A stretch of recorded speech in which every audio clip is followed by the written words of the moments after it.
All right, let's go ahead and get started. We're starting right around the top of the hour here with this episode of Tech Thursdays. This is episode 162. We're going to be talking about probably the biggest breaking news story is game discs are going away sometime in the next generation of gaming, as well as memory prices are going up again. It was been announced recently. We're going to talk about Apple. Apple has announced that they're going to increase the prices despite using QLC flash instead of TLC flash for their flagship prices, or the flagship phones, I should say prices. Yeah, their phones. And maybe the Mac, the new laptops or whatever might be affected by this. I haven't really looked into that yet, but there's some other things too with Micron recently trying to throw Apple under the bus. So we'll talk about some of that on this episode of Tech Thursdays. If you're new to the show, I do a live show called Tech Thursdays every Thursdays, of course, as the name implies, where we talk about all things related to PC DIY. So it is a tech related discussion. So if you have questions about anything related to building computers, or if you're thinking about a gaming PC or a workstation PC or an AI, agentic harness, on-prem AI PC, we do all that stuff on this channel. So feel free to ask questions. This is probably the best place to ask those questions live. I do also do gaming focused live streams on the weekend occasionally. Well, not occasionally. It's pretty regularly now, at least right now. But you can also do it then. But it definitely is more gaming focused, I would say, whereas Tech Thursdays is definitely more for the tech enthusiasts. So let's go ahead and get into this first story, which is a kind of we've seen stuff like this already, but this story from WCCF Tech. So G.Skill is clarifying on big price difference between the new DDR5 Expo ultra low latency and standard Expo memory kits. They say, according to G.Skill, the retailers are selling older inventory that was bought before cost increases. So what they mean by this is there's memory kits that are selling for like $400 to $500, somewhere between $400 to $600. And the new memory kits from G.Skill are they're retailing for like $900 plus. So the story is that people believe G.Skill is overcharging, but G.Skill claims that that's not true because the price previously that was already bought and paid for by the retailers and then sold to consumers is selling around $500 for a standard Expo variant, $550 for Expo ULL variant. So I think the main difference here to keep in mind is going to ultimately come down to capacity.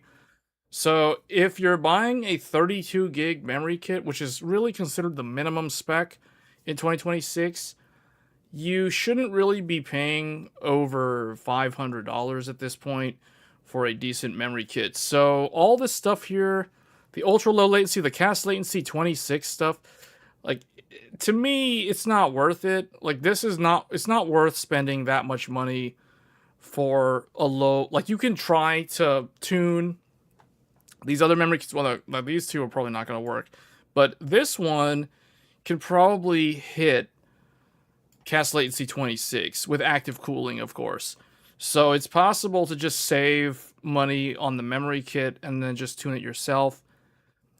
Although some people, they do prefer that plug and play, just go in the BIOS, load that Expo profile, F10, get out of there. So you'd be surprised, enthusiasts always underestimate, or I guess maybe overestimate, the average gamer's abilities to do these things, or even the desire to even bother doing these things. So the average gamer would prefer a one button thing, like an easy button option, as opposed to, manually trying to overclock the memory and see what's actually stable, especially when it comes to memory, because normally if you're overclocking something like a GPU or a CPU, there isn't much of a risk of corrupting your actual files. But when you're overclocking memory, if you have unstable memory, you actually do run the risk of data loss. That is a very real thing that can occur with memory overclocking. So that's another thing to keep in mind. So that's why I think the average person would rather it work out of the box. So, and that's kind of the reason why G-Skill is charging these kind of prices for this memory kit now. So it's kind of a mess. I said I wasn't going to talk about memory anymore because it seems like almost every Tech Thursdays there's always a segment where we talk about RAM and RAM prices, but unfortunately, it just continues to be the theme of the year. It's like 2026 is the year of the RAM apocalypse because it seems like we can't seem to catch a break. It's like, okay, 1 week goes by, and then the next week you hear about Micron decides to raise the prices. So it doesn't help with stuff like LP Cam being brand new on the market, and Micron is the sole dealer or supplier of the LP Cam 2, at least in the Western territories. So at some point, you're going to see like Samsung and Hynix have that stuff. But today, if you want LP Cam 2, you're buying Micron. And not a lot of people are happy with Micron right now for obvious reasons. But, you know, they're kind of getting blamed for a lot of this because they're the most publicly facing when it comes to the brand recognition. You know, Crucial is Micron's consumer arm, and they announced last year that they're going to kill off the brand and just go basically target enterprise and business to business sales, which is fine. They can totally do it if they want, but it does set a bad precedence in the consumer's eyes when they do stuff like that. The strange thing about it, though, is you can still buy Crucial branded products. They're still going through the supply chain in the retail market. I mean, I've seen Crucial laptop SODIMM memory, like 64 gig memory kits at Micro Center. So they're not cheap like any RAM right now, but yeah, you can still buy Crucials apparently, even though I was told that February of this year would have been the last ship date for Crucial. So if you want a Crucial, if you really want a Crucial SSD or you really want Crucial laptop RAM or desktop RAM, you might want to buy it now because this will probably be the last time buy for the Crucial brand. Because once it's gone, it's gone. They're not restocking, as far as I know. I mean, I say that, but I've seen stores continue to stock Crucial, even though it's been several months now since Crucial basically did their last shipment. So, anyway, so this story was about G-Skill and the controversy surrounding the pricing structure for their low latency, the ultra low latency Expo kits. So let's go ahead and, well, actually, let's see what the viewers are thinking about all of this. You watch G-Skill go up in real time every month since the beginning of the year. You were looking at RAM yesterday? And saw 6600 used on eBay for $800. Yeah, I would stay away from used RAM.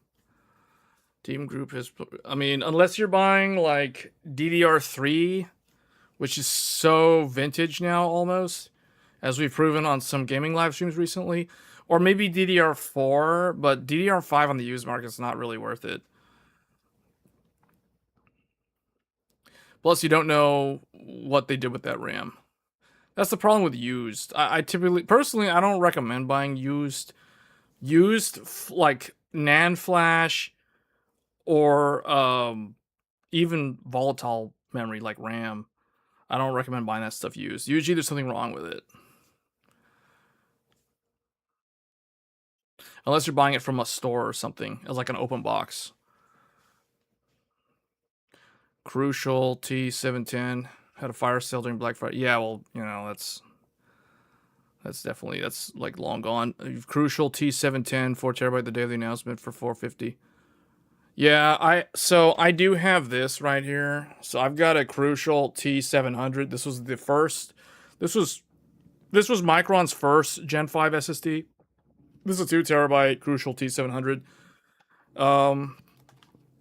I've heard that the T710s, all right, I think that's like their third generation now, because this is first gen T700. Then they did T705, which was their second gen, and then T710 or the third gen. The T710 definitely doesn't run as hot as the first generation. These things are incredibly hard to cool. You have to have the thick heatsink, and when I say thick heatsink, your SSD heatsink basically needs to be as thick as this Nintendo Wii remote. It's got to be this type of thickness in order to keep that thing cool, for real. Otherwise, you got to go with active cooling.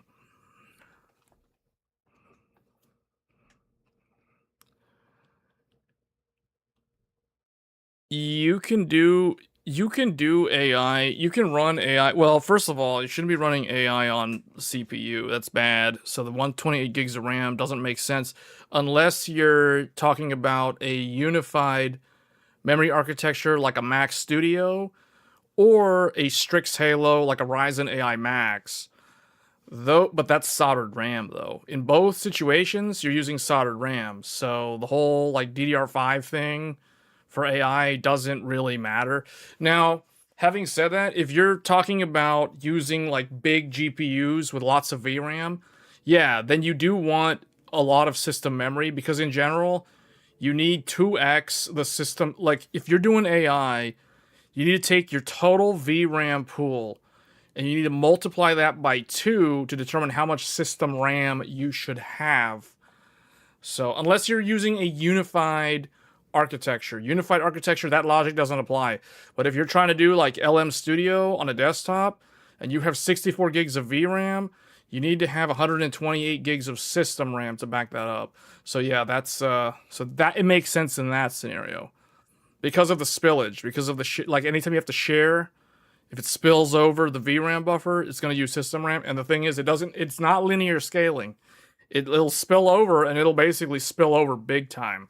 So you need to have that big 2x your VRAM amount. So yeah, we've done some AI related videos for people who want to do on-prem AI in the past. I may need to revisit that subject at some point, but AI hasn't really resonated that well with this audience. At least the majority of the people who watch Tech Thursdays, they don't really seem super interested in AI, even though we've done quite a bit of AI content in the past. But you guys tell me if you're interested in the AI stuff, then let me know. If you want to see more AI, like AI builds, AI computer build, blah blah blah. We've done all that.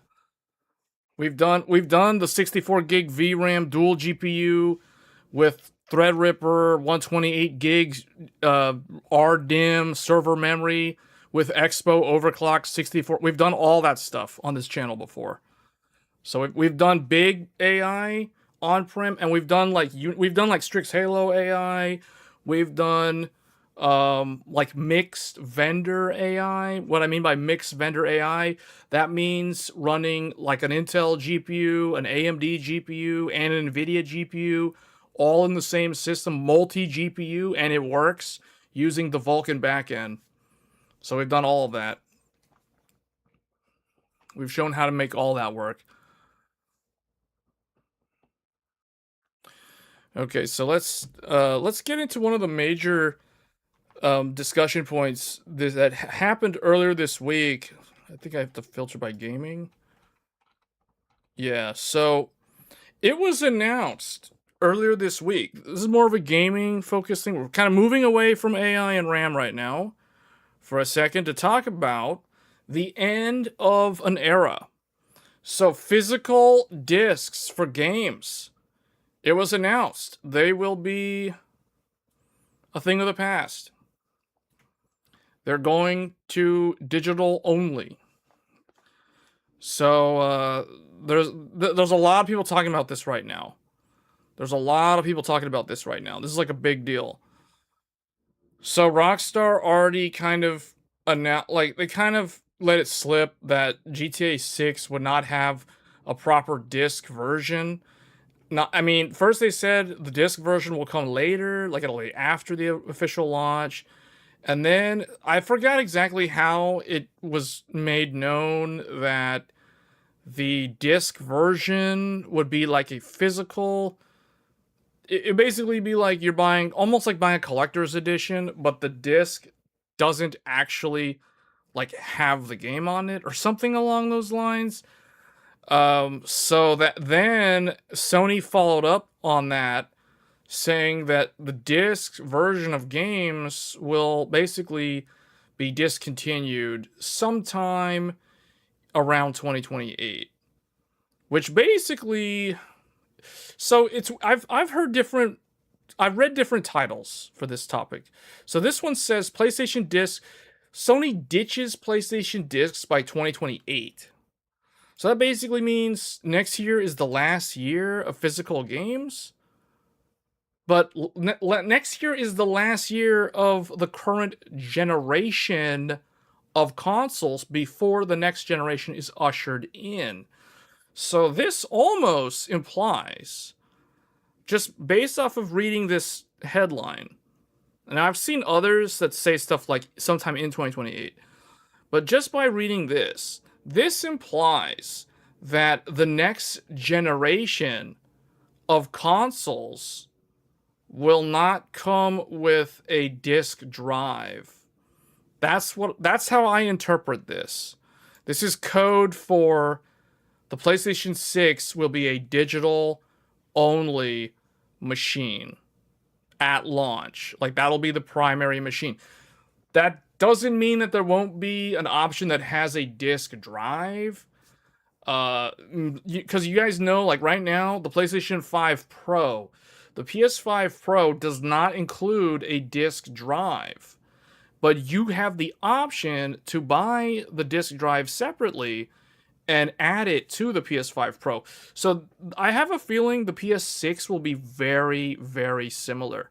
Meaning they will maintain backwards compatibility. And in order to follow up on backwards compatibility, they have to offer some kind of option for the drive or for the like disc playback. So that does mean that they'll probably sell an optional HD Blu-ray drive similar to what they do for the PS5 Pro. And even the digital PS5 operates that way. So it's not really that different. The biggest change here, though, is that new games, the next generation of gaming, will most likely be a digital, the first full digital generation of games. That's what it sounds like this is implying to me. So, yeah, this will be very interesting to see what happens. Now, we've talked about how the PC gaming market is probably eroding. And when I say eroding, I mean the ability to pay for a game and download the game. That is slowly going to shift from buy the game, download the game, play the game, to subscribe on a monthly or annually basis, or maybe like a quarterly basis. You have a subscription to gain access, to gain the right to use, to the right to play the game. So that is kind of the model that the PC market is going to move toward for PC gaming. But the consoles are interesting because you got to pay attention to even if you're someone who hasn't played console gaming for a long time, if you don't look at the consoles, you're not going to have a really good idea of what's going to happen in the future. So the consoles move at a slower pace compared to the PC and the mobile. The mobile gaming world is already very much dominated by live service style games. So you think about it. You want to play your Genshin Impact, your WoWa, your League of Legends. Although League of Legends and the MOBA games, they still kind of operate on they're not really a traditional model when you think about it, because it's free to play, but free to play comes with a cost to a degree. Because if you really get into League of Legends, you get the desire to spend money on the game. So it's a natural occurrence. That's how they get the money. So a lot of live service operates in the same kind of manner already. It's been like that for a long time. Look at subscription-based MMOs like World of Warcraft, Final Fantasy XIV. These games are basically live service games. They've always been live service games, Although, granted, long ago, World of Warcraft would charge for the expansions. Like, you had to buy the actual discs to install to get access to install and then download the updates for the client. Then you could play all the new content. I haven't played World of Warcraft in many years now, so I don't know how WoW expansions work in the modern world. I don't know if you just like you have your subscription and then you just do a one-time purchase to gain access to the expansion. I assume that's how it works. It's basically like a money grab that you pay up front to get access to the new content, but there's no more discs or things like that. So yeah, those type of games are kind of the forerunners, the front runners of what is to come. Like, the rest of gaming will follow in their footsteps. So all these single player games, these, multiplayer that are not really live service focused games, they're more like, think about a game that has multiplayer, but it's not a live service game. A good example is Elden Ring. Elden Ring is not a live service game. Yes, it has multiplayer, but it is a single player focused game with multiplayer bolted on as an optional thing that you can engage in if you want to, both PvP and co-op. So that is a traditional game, and those type of games traditionally were disc-based games, but now they're just going to move to digital distribution exclusively with the next generation. So it kind of makes sense when you think about it. That we kind of knew this was going to happen eventually, because first of all, the average game size for a AAA game is now easily exceeding 50 to 100 gigabytes of storage. So you think about that with a single HD Blu-ray. Now, here's what I'm trying to remember. I believe, and you guys can correct me if I'm wrong, an HD Blu-ray can hold, is it 100 gigabytes of data on the disc? Dual layer Blu-ray could do 50 gigs. Regular Blu-ray was 25 gigs. And then dual layer Blu-ray was 50 gigs. Now, I don't know if HD Blu-ray could hold more, like if that doubled it again to 100 gigs. I'm not 100% sure if that's a true statement, but I know that it used to be 50 gigs was the limit on a single dual-layer Blu-ray disc. That was what was available in the PS3 era. So, yeah, I don't know what the maximum storage on a Blu-ray is today, but you get my point, right? Like, games now are so big in file size, they require so much storage space that it's kind of becoming impossible. Like, it's not really feasible to ship a physical copy of the game anymore and not have more than one disc and not have it be more economical, more scalable from a business standpoint, as opposed to digital distribution. So it's kind of a thing that I had a feeling this was going to happen at some point, and now it's finally out in the wild. Snatched a good deal on a Lenovo 5090 laptop to replace my 4090 laptop. Comes with 64 gigabytes RAM at $3,500.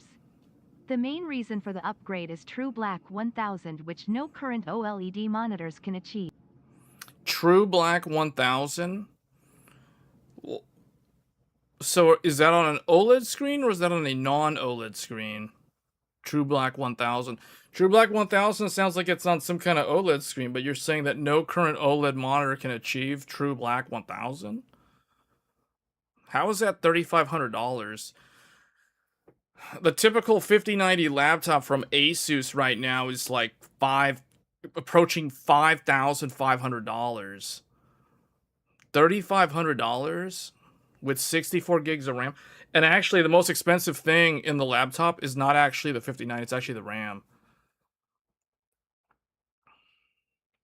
Well, it's not the RAM by itself, it's the fact that the laptop ships with the RAM. So they're able to upcharge that much because it has the 64 gigs from the factory. But True Black, is True Black 1000 an OLED thing, or is that like the true RGB Sony monitor, the Sony TV that we were talking about a few months, or like last month? Was it last month? It was like 2 months ago. It was like back in May. Yeah, because back in May was when I did the whole TV stuff on the channel. So yeah, I can't believe it's been that long, man. This year is a really strange year. It's a certification thing. So it's basically an OLED display then that is certified for True Black 1000. Is there a regular LCD that can be certified True Black? I highly doubt it. Although, man, that Sony TV is pretty good, man. If you haven't seen it in person, you should check it out. The fact that it is not an OLED, but it's so close to an OLED. I mean, you take the average person who doesn't really know how to spot the difference between OLED and a really high-end mini LED. You show them that Sony monitor and you don't tell them what it is, they're going to think it's an OLED. I've already fooled 4 people that I know.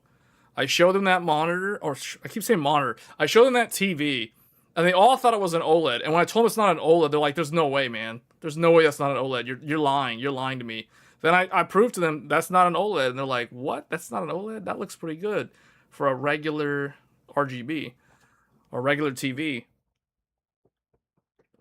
with traditional LCD technology." I mean, it's mini LED, but it's mini LED with like RGB. Well, I know that Sony has a. It's funny how we're still talking about Sony, but now we're talking about them in a completely different lens. So Sony has a reference monitor. I think it's like a 30 or 32-inch monitor that they sell it to professional studios that do production work for film, for literally for making movies. And that thing, is, to my knowledge, is not an OLED. It's a professional display though. So I don't know if that's True Black 1000. I guess it is. I would imagine it is. It's like a $30,000 display, so it probably is. So yeah, that TV, man, that TV is impressive. See, because I've gotten to the point where it's like OLED. OLED is OLED. And yeah, there is a variance in terms of OLED, like a low-end OLED or an older OLED versus a newer OLED, like QD OLED and W OLED. And now there's tandem OLED and all this other stuff. But yeah, man, like you go look at the Sony, the Bravia 9 Mark II is the most impressive thing I've seen. Because when I saw that in person, I was like, wait, this is not an OLED. I have to remember that this is not an OLED. And it looks this good. It is like the best LCD based screen that I have seen that it's so close to mimicking OLED in a lot of ways. The one thing that I noticed about it that OLED doesn't do that it does do from time to time is the blooming on like subtitles. When you have a black back, if the screen is black and you just have like white subtitles on the screen, if you're looking at the Sony TV off angle and above the TV, so you're like looking at it diagonal down, you can see the blooming on around the text, around the subtitles. You do not see that on the OLED. So that's like the one trick that I've found to look at a display and figure out if it's really OLED or not OLED. You know, because I had to learn a new way to see if it's an OLED or not, because it was so good at mimicking OLED.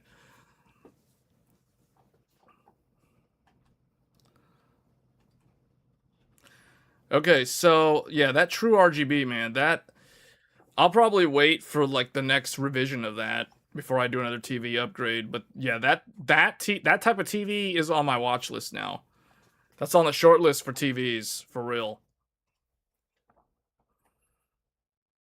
Yeah, the one thing you do to get rid of the blooming is there's a setting that you set to, it's like you set it from standard to high, and then it like reduces the blooming significantly. But I forgot what the name of that setting is. But yeah, it was very, very impressive stuff. Okay, so let's move on now. So yeah, physical games are going away. But that made me think. I was like earlier this year, back in January, we did a bunch of retro content. We did retro live streams on the channel. We went and did like PlayStation 3, Xbox 360. That was largely considered the golden era of gaming, was the seventh generation of gaming, aka PS3, Xbox 360, and the Nintendo Wii. A lot of people consider that period of time from like mid to the end of the 2000s, so from like 2006 to 2012, 2013, like that was considered the golden age of gaming. We even did a poll on this channel, and most people voted for the seventh generation of gaming. So that, I mean, now it was small sample size, but still, like you can mimic the same results with a much larger audience, I would imagine. So the seventh generation, we did all these retro live streams back in January of this year, featuring I think I did PS3. I know I did PS3. I did the original Xbox. I did Xbox 360. I did we do Nintendo Wii? I don't think we did Nintendo Wii. We're trying to do GameCube, and then my GameCube couldn't read the discs anymore, so then I had to use the Wii. And then we did, what else did we do? I just remember we did retro stuff back in January, and it was cool because it was like, yeah, I had to get my discs out. I had to use Blu-ray PS3 discs again, so that was interesting. But now with this announcement, it's like, well, the times change. But it made me realize that the upkeep for older systems as they get old, like they lose, like my Blu-ray disc, the Blu-ray drive on my fat PS3, it started struggling reading Blu-ray discs, or actually no, it wasn't Blu-ray discs. It started struggling reading PS2 discs when it was standing vertical. So I lay it down on its side, so it's lying horizontal, and then now all of a sudden it can read the DVDs. So it's having trouble reading DVDs. It would read Blu-rays and CDs and PS1 games, but it struggled to read DVDs and PS2 games. So that tells me that the Blu-ray, the laser in there, the wavelength for the DVD frequency is not so good anymore. So I had to swap that out, and I did that, and then I fixed the problem. But it made me realize, physical games, man, physical discs, that's a part that can wear out. The drive can wear out, and then once it becomes harder to source the replacement drives, then give this like 10 more years, 20 more years, it'll be harder to get the disc readers to work unless there's like some excess stock somewhere in China. You can buy them off of eBay or something. But with disc going digital, that's a problem that goes away. But at the same time, now you're dependent on the servers that maintain the games to stay up and running. And that doesn't even like get into the whole thing about live service games and what happens when a live service game goes end of life and shuts down the servers, and that's the end of the game. Like what will happen someday when World of Warcraft decides to just end? Like no more expansions, no more patch content. It's the end of the line, like the final. Now, I have a feeling whenever Blizzard decides to do that, if and when that happens, they would have a migration. They'd have like a newer game that would be like WoW 2.0 or something, to basically migrate the players off of the legacy game and onto the new one. I would imagine something like that would be established before that happened. But that's the thing about live service, though. Can you imagine if the Fortnite servers, like they just close, they just go down forever? Same thing with any game that's server based, like multiplayer games. So, that's the only problem with the full digital live service based gaming. Final Fantasy 11 is already there, and it's just maintenance mode. Yeah, no, I know Final Fantasy 11's still around. To be honest, I don't. I'm kind of somewhat happy that it's still around, but at the same time, I wouldn't bother to play it at this point since it's just so outdated at this point. But it's interesting to look back at Final Fantasy 11 because Final Fantasy 11 is one of the few games that you can still actually play that still has a decent player base. And Final Fantasy 11 is actually of a different generation of MMOs. Like I guess you could say that vanilla World of Warcraft in like 2004 was similar, but even then I don't think so. I think WoW ushered in the what I call the second age of MMO gaming, where I consider Final Fantasy 11 more like the first generation. It was like the end of the first generation of MMOs. When I say first generation MMOs, I'm talking about games like EverQuest. You know, like EverQuest, RuneScape.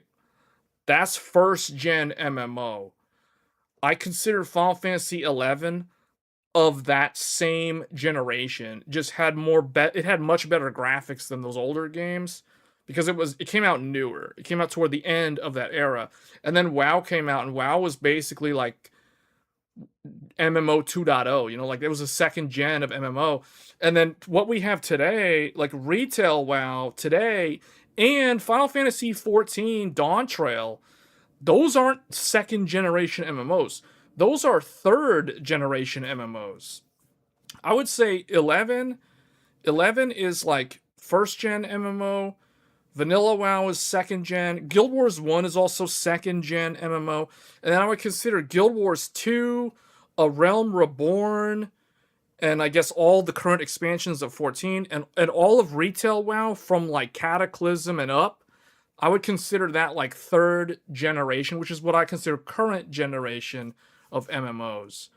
So, I mean, you just got to stop and think about the differences for a second to realize what I mean when I say first generation MMO versus second generation MMO versus third generation MMO, because there are significant differences, namely things like Party Finder, like Raid Finder. There was nothing like that in vanilla WoW, and there was nothing like that in Final Fantasy 11 back in the day. So, which is probably the reason why the older style, it's been said, and I agree with this, that first generation MMO and second generation MMOs established, like players actually established meaningful friendships because they had to go out of their way to communicate with other players to achieve a common objective.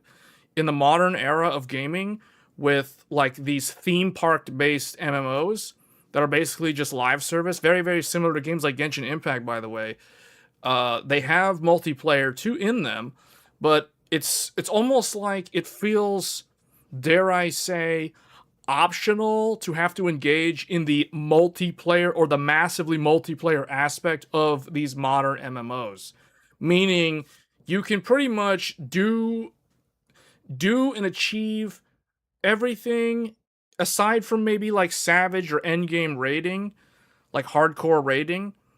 You can achieve pretty much everything besides that within the game without really having to engage that much with other people playing the game, if that makes sense. Like you occasionally have to queue up for your weeklies or whatever, but you know, I'll be honest. Like back when I was actively playing Dawn Trail, like 2 years ago, when the expansion was brand new, and a lot of people resubscribed to the game, myself included.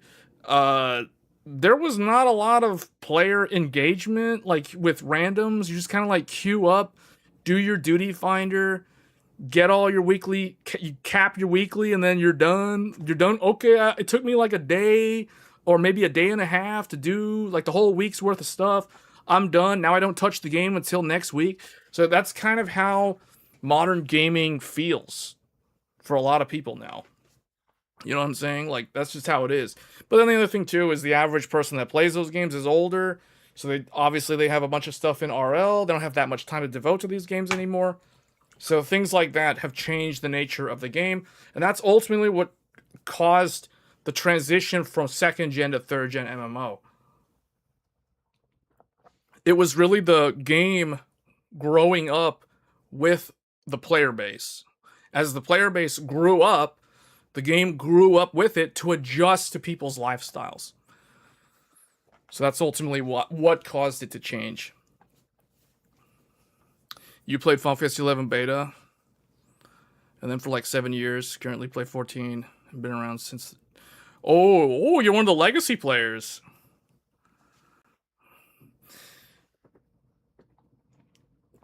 You're one of the legacy players then who played 14 1.0. Yeah, so I never played 11, although I always wanted to. I was too little. I could not convince my parents to get me to buy. Okay, I had a PS2. I did not have a PC. So there was no way I could play it on. Well, actually, it wasn't even on PC, wasn't it? It was like, I guess it was PC as well, but I can't remember if 11 was PS2 first and then it got the PC version, or maybe it was simultaneous. I can't remember. All I know is I couldn't convince my parents to get the hard drive and the Ethernet adapter for the PS2, because I had the PS2 fat, like the original PS2, and I could never play Final Fantasy 11 because of that. So, because I was too small, and they're like, no, you have to figure out how to do it later, and they didn't want to. So yeah, I never played 11 because of that.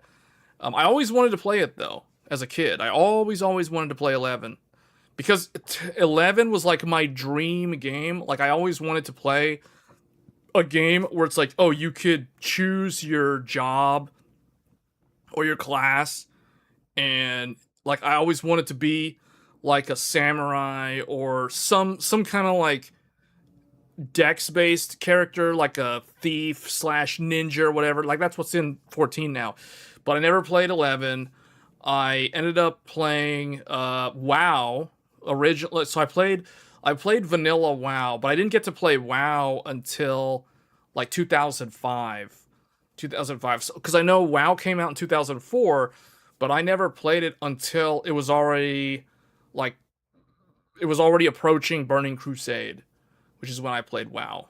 But I did get to experience World of Warcraft when it was at its peak in terms of popularity. Like the first 3 to 4 years of that game's life, it was so popular, man. It was so we've talked about this on the channel in the past. So I built my very first gaming PC strictly to play World of Warcraft and Guild Wars 1. Those were the two games. I built my very first gaming PC because of the MMO genre. Yeah, the Leroy Jenkins era. That was when I played World of Warcraft. And let me tell you, that was a magical time to play not just WoW, but I guess WoW, but yeah, MMOs, man. MMOs, before loot crates, before MOBAs and live service and mobile gaming. It was before all of that garbage. And it was a magical time to be playing PC gaming back in the day. Like Half-Life 2, everyone, like the RTS genre, people were waiting for StarCraft 2 for what felt like forever.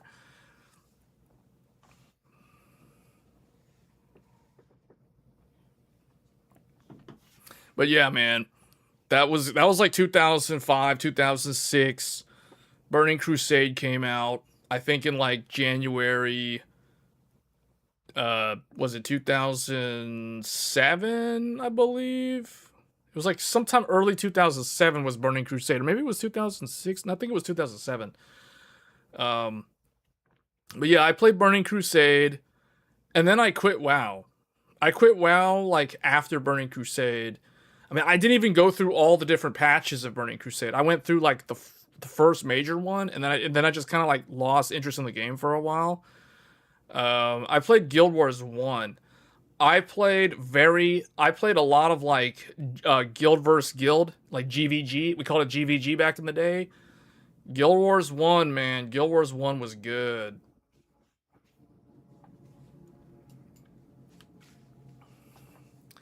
Yeah, I was. Those are back in the days, man. They say that when you're small, when you're young, that's when you're like most impressionable. Like you remember things really, really good from your childhood. That's what I remember.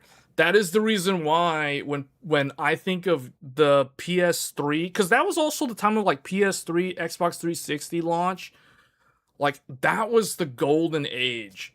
That was the golden age because you had WoW, you had vanilla WoW on PC, you had the PS3 that no one could afford and it was always out of stock. You had 360, and then Red Ring of Death started happening shortly after the launch. And yeah, and it was great, man. I remember Rock Band, Guitar Hero.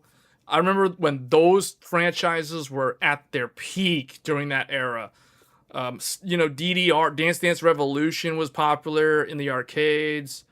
And I remember PS3 had like the last actual console version of Dance Dance Revolution. And there was some other like party games. I'm trying to think of some like the Just Dance games, but I was never into those.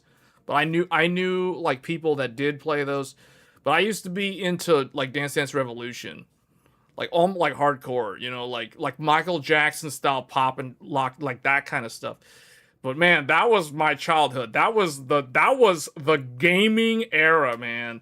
Seventh gen of gaming. PS triple, 360 with Red Ring, featuring Red Ring of Death, as well as original Xbox and PlayStation 2, which never seemed to quit releasing games. PS2 was still getting games way into the PS3 generation. It was insane. PS3 got like Persona 4 in like 2008, man. Like what? That would be like if PS5 got a Persona game in like 2029 or like something crazy like that. I mean, think about that. Oh yeah, Wii Sports was in the retirement homes. Yeah, man. Yeah, those are the good old days. Those were the good old days.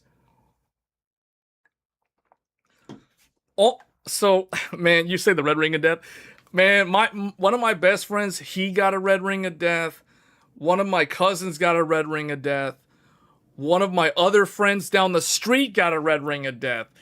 But I had a PS triple, man. I got a PS3 in 2008, and I was so happy. I got the Metal Gear Solid bundle, the last one that you could get that had the backwards compatibility, and I still have it. I had a 60 gig that Yellow Light of Death on me in 2014, and I tried to put it in the oven. I used a hair dryer to try to revive it. It didn't work. I put it in the oven for like 30 minutes or whatever, and then took it out, and it didn't work. So I just gave up. I gave up and bought a refurb Slim from GameStop and called it a day. Yeah, man. Like, here we go. Everyone's favorite part of the stream. So the year was 2000. I'll just start from 2005, 2006, 2007, 2008, 9, 10, 11. We'll go up to like the year my PS3 died.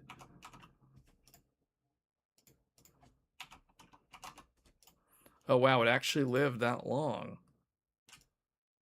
It actually lived all the way. It made it. It made it 7 years. 7 years of life. So I got Xbox. So okay. 2000, no, hold on. 2005.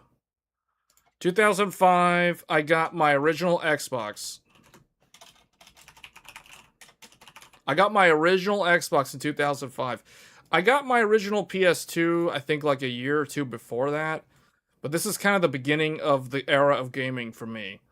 Like this is the era where I actually was a gamer.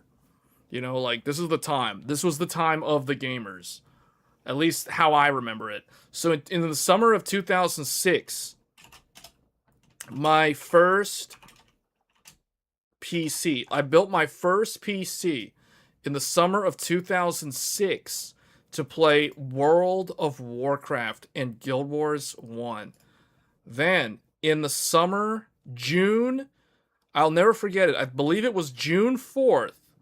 Or it might have been June 10th. It was either June 4th or June 10th, 2008. I got PS3, 80 gigabyte PS3 fat. This is the last one. The last one that could play PS2 games. This was the Metal Gear Solid 4 bundle. That was my PS Triple. That one never died. That one's still alive. Then what happened? In 2009, I got a refurbished, or it was used. It was either used or refurb 60 gigabyte PS3 from GameStop for like $350 from GameStop. Used. And this was the one that I ended up using all the way until like April or May of 2004, until one day I was playing Lightning Returns, Final Fantasy 13, and all of us, like, I was fighting Null, the boss fight against Null in Luxarion. I'll never forget the moment, because these are the sort of moments that get frozen in your memory.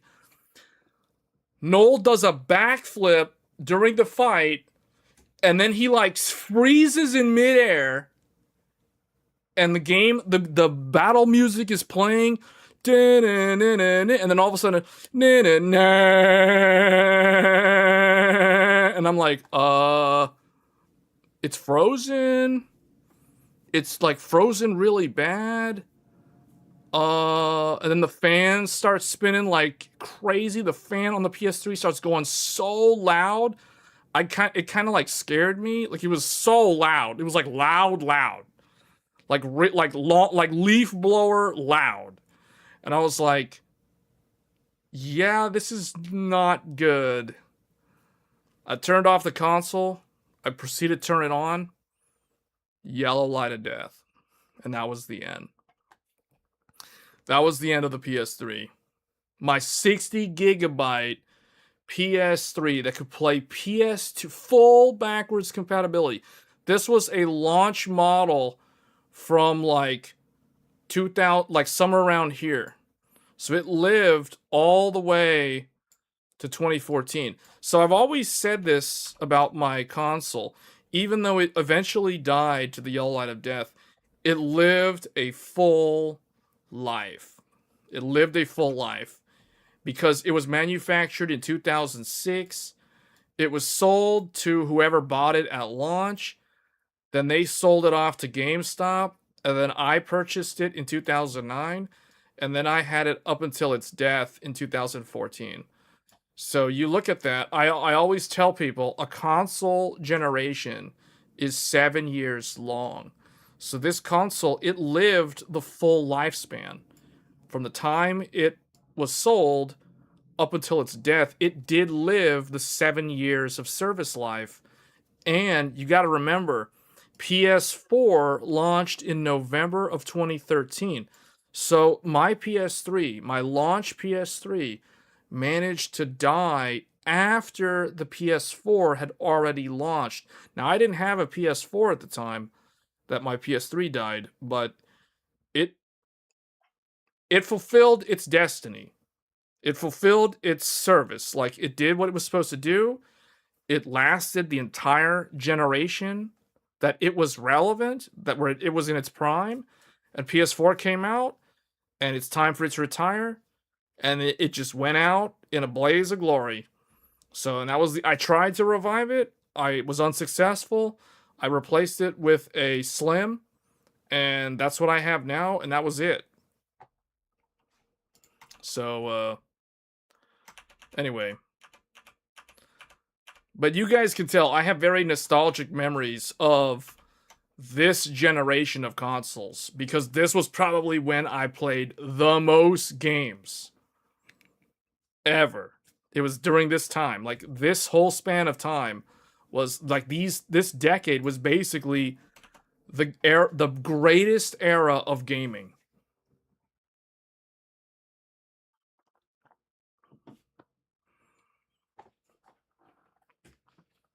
You bought PS4 on midnight? I like how we're supposed to be talking about like DDR5 and this has turned into let's talk about retro consoles. And the greatest era of gaming. You bought PS4 on midnight release of Destiny and bought the white PS4 with Destiny. Fat PS3 is still connected. Just tries to play anything.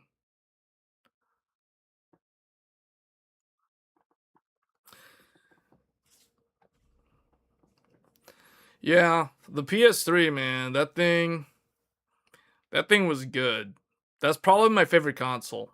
The fat PS3, the original PS3 that could play PS2 games. This one right here, the one that died on me. That is by far my favorite console of all time. Play that Xbox CEO announcing Project Natal. Yeah, that was around 2009 was when that happened. Xbox Connect and remember PlayStation Move? I have PlayStation Move, guys. I've got PlayStation Move. In fact, not only do I have PlayStation Move, I have PlayStation 3D display. Yeah, remember the 24-inch PlayStation monitor that looks like a giant PSP? Yeah, I've got one of those, and I have the 3D glasses. In fact, I wore those 3D glasses on stream once, and someone was like, "Why are you wearing sunglasses?" Like, what? Yeah, I had 3D glasses from the PlayStation display. Yeah, I bought PlayStation Move in 2000. I think I bought it in 2011, around the same time I got the 3D display. The only game that I remember playing in 3D was Tekken Tag Tournament 2 in 2012, and that was probably my favorite fighting game of all time, and it probably still is. Although Tekken 8 is pretty good. Tekken 8's got all those particle effects, but man, Tekken Tag 2. Golden age of gaming. The embodiment of the golden age of gaming. Tekken Tag Tournament 2, man. Wednesday night fights, level up your game. Oh man, what an era. What a time to be a gamer.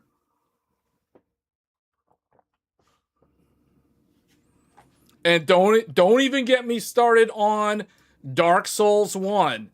Dark Souls 1, Tekken Tag Tournament 2, the original Nier, Demon Souls. Oh my goodness. And then you had more abstract games like I mentioned the original Nier in 2010, Catherine in 2011, I believe. The weird MMO that was not so much an MMO called White Knight Chronicles, and then there was White Knight Chronicles 2. So many great games. So many great games in that era. The car games. Midnight Club Dub Edition Remix, Need for Speed Shift, Need for Speed Most Wanted, Uncharted 2, Uncharted 2 in 2009, Little Big Planet in 2008, Valkyria Chronicles in 2008, Ninja Gaiden 2 on Xbox 360, 2008, Ninja Gaiden Sigma 2 on PS Triple in 2009, Killzone 2 in 2011. My goodness, the amount of good games. Motor Storm, Pacific Rift, the original Motor Storm.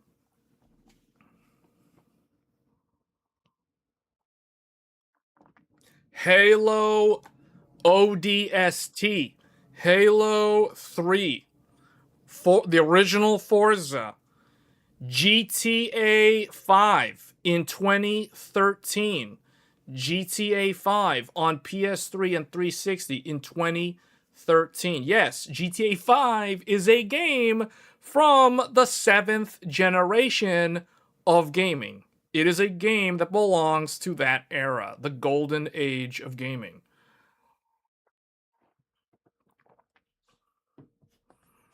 So much win in the 7th era. Gears of War, the launch title on Xbox 360. Resistance Fall of Man. Metal Gear Solid 4. I mean, the list goes on and on. Those interesting PS3 launch games besides Resistance, you know, like the Heavenly Sword and those other ones. That weird Gundam game. The fact that I can list so many games from that era is testament to how great that era was. I mean, we can do the same exercise with the 8th generation just to see like what games were in this era. So this, well, 2013 technically, so we'll have to repeat 2014. Well, let's not repeat 2014. 2015, 2016. This is a really interesting exercise that we're doing though, because it kind of proves a point. Like, when did the greatest games, or when was the best age, the best time period to be into gaming as a hobby? All right, this is the 8th generation. Now, 2014 is included in this generation. So I can tell you guys, I purchased my PS4 in 2015. I did not get it at launch. I got it in 2015. And I got it for a specific game. One of the greatest games of the 8th generation of gaming. Bloodborne. Bloodborne was the reason why I immediately got a PlayStation 4 in 2015. This is probably one of the most iconic, legendary games from the 8th generation of consoles. I say consoles, really it should be the 8th generation of gaming. 2015. Your PS3 died after you import initial D. I had a PS2, but I was too small. I didn't really have many games for it back then. So I got PS2, just so you guys know. I think I got the PS... I'm trying to remember when I got PS2. I got PS2... I think I got it in 2023. Or maybe it was 2024. It was sometime before I got Xbox Original. But I'll like for PS2, I'll tell you the games I had for PS2 were the Xenosaga trilogy, Final Fantasy X, Final Fantasy X-2, Final Fantasy 12, Need for Speed Underground, Kingdom Hearts 1, Kingdom Hearts 2, Dragon Ball Z Budokai 1, 2, and 3, and NBA Live 2003 with the soundtrack CD included. And what else? Dance Dance Revolution, one of the Dance Dance Revolution games on PS2. But that's all I remember. I mean, that was my PS2 era.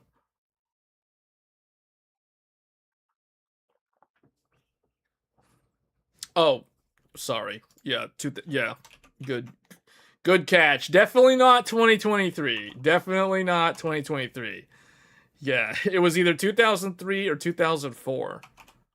Yeah. I got PS2 sometime around those years. But it was the original PS2. It was not the Slim. I did not have a Slim. I got the original one. Yeah, somehow I can warp it and get 2023 to happen before 2005. Well, that would probably mess up the entire history then. Because anyway, so 2015, Bloodborne. Trying to remember what else. Like what was the grand stuff in the eighth gen? I mean, I remember Dark Souls 3, Sekiro, uh, Kingdom Hearts 3 was 2019. I felt like forever because Kingdom Hearts 2 was like 2007 or 2006. And then you waited more than a decade for Kingdom Hearts 3. And then Final Fantasy VII Remake was during the pandemic. Neo 2 was during the pandemic. Horizon Zero Dawn was 2017. The biggest game for me personally, besides Bloodborne was one of the most iconic games, was probably 2018 Monster Hunter World. Monster Hunter World. This game consumed me. Like when Monster Hunter World came out, I stopped playing every other game. Like it basically shut down all other games. It basically did what no other game except World of Warcraft was able to do a decade ago, or more than a decade ago at that point. Monster Hunter World in 2018. Yeah. So when I think of the eighth gen of games, I think Monster Hunter World, Bloodborne, maybe Dark Souls 3, although I enjoyed Bloodborne more than Dark Souls 3. And Sekiro was also of that generation, but I actually like Bloodborne more than Sekiro and Dark Souls 3.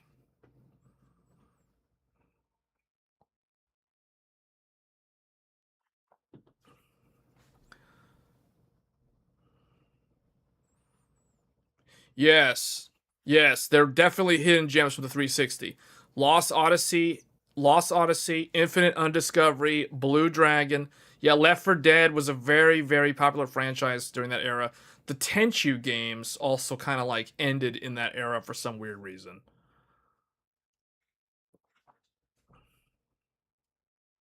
Yeah, those were games that we actually showcased on this channel back in January of this year.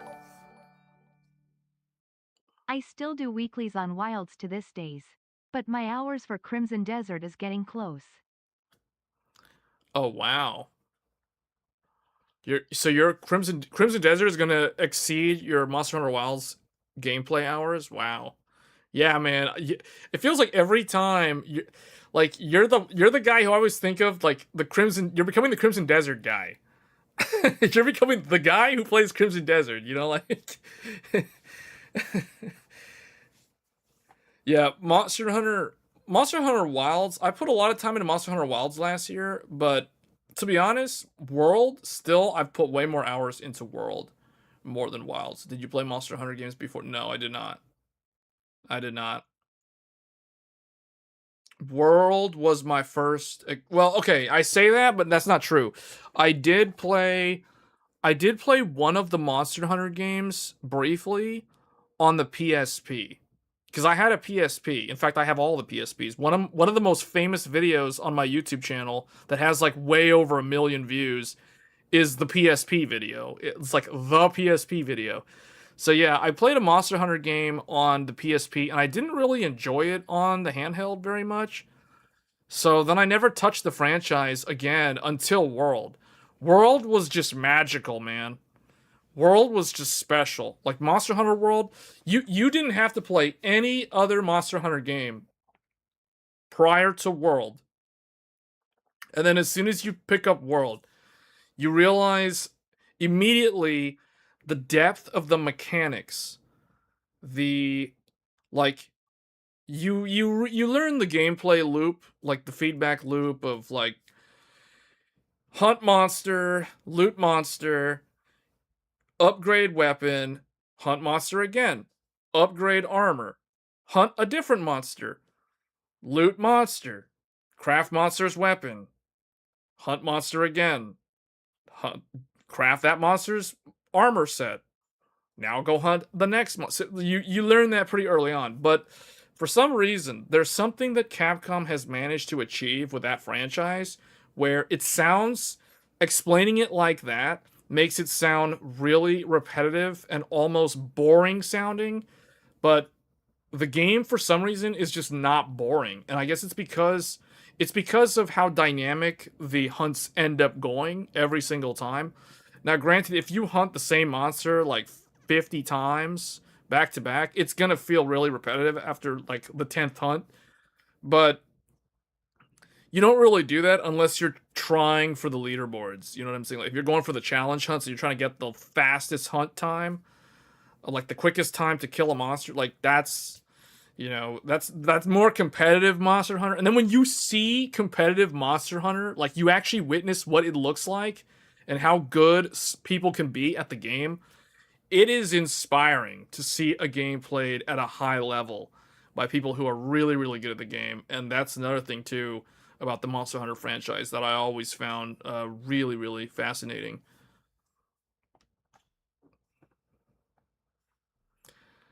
You got the Xbox. When you got the Xbox, did the PS2 go away?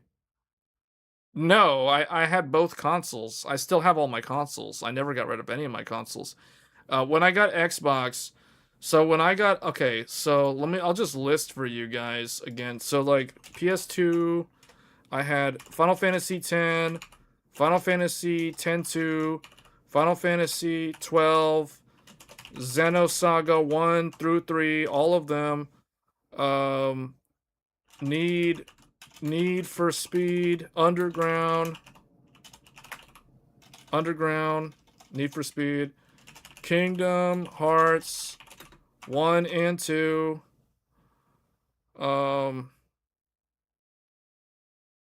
Trying to think what else. Oh, Dragon Ball, DBZ, Budokai 1, 2, 3. And I think there's probably a few other games. Oh, yeah. There was Fatal Frame 1, 2, 3, 1, 2, 3. And I think that was it. I think that was it. Xbox, I have the. Oh no, there's more than that. There's more than that. Tekken Tag, Tekken 4 and 5, Soul Calibur 2. It's starting to come back to me now. Now I'm starting to remember them. Calibur 2, Soul Calibur 3.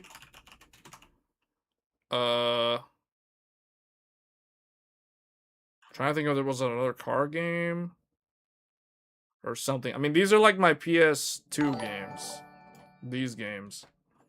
Dante's Inferno was one of my favorite 360 game era. Devil May Cry 3. Thanks for mentioning the name Dante. Yeah, Dante's Inferno. Dude, I played the demo for Dante's Inferno at a friend's house back in the day. Or maybe I downloaded. Was it on PS3? Yeah, I downloaded on PS3. And all I remember about Dante's Inferno was spamming Holy Cross was way overpowered. At least in the demo. I don't know if they nerfed it, but Holy Cross, you could literally spam Holy Cross the whole time. And it was like this big ranged move that would basically hit all the enemies in front of you, like a conal AoE. And it would just do so much damage. You just spam Holy Cross the whole time. It's like one move. You just spam the same move over and over again. I remember like, man, this game is just like spam Holy Cross in its easy mode. But yeah, Devil May Cry 3, Soul Calibur 2 and 3, the Final Fantasy games, the Xenosaga trilogy. Man, for real, this franchise. I don't have anything against Xenoblade Chronicles, but Xenosaga 1, 2, and 3, especially Xenosaga 1 and Xenosaga 3. This trilogy desperately needs a remake or remaster or something. This is one of the most hidden gems of the JRPG franchise from Namco, back Monolith Soft. And I think the storytelling and the lore and everything in Xenosaga was way more deep than what we get with Xenoblade on the Nintendo consoles. But that's just me. I don't know. Maybe it's because I'm more nostalgic about the 2000s era of gaming. But yeah, like those are my PS2 games. There's probably some other ones that I'm forgetting, but those are PS2. Xbox original. My Xbox games. My Xbox games were Fatal Frame 2, the director's cut. This was like the better version because you could actually play this game in first person mode and it's terrifying in that mode. Ninja Gaiden, the original Ninja Gaiden and Ninja Gaiden Black. Dead or Alive 3, Dead or Alive Ultimate, which is 1 and 2. Oh yeah, Dead or Alive. I had that DOA 2 on here as well. I had DOA 2 Ultimate, or is it, no, it was DOA 2? DO2 whatever on PS2 as well. So I remember having Tekken and Dead or Alive. Tekken and Dead or Alive were like my 3D fighting game franchises, but then on Xbox I had Capcom versus SNK 2, and then Jade Empire, Gun Valkyrie, which is a very, very underrated game by Sega. Trying to think what else I had on the Xbox. Oh, obviously, man, Halo 2. Halo 2, you gotta have Halo 2. I had was Need for Speed Shift on... No, Shift was on PS3 and 360. I think Need for Speed Most Wanted? Was it Need for Speed Most Wanted? Yeah, Need for Speed Most Wanted. I had Need for Speed Most Wanted on here. And then also... Wait, why am I... What happened to Halo 2? Okay. Need for Speed Most Wanted. Halo 2.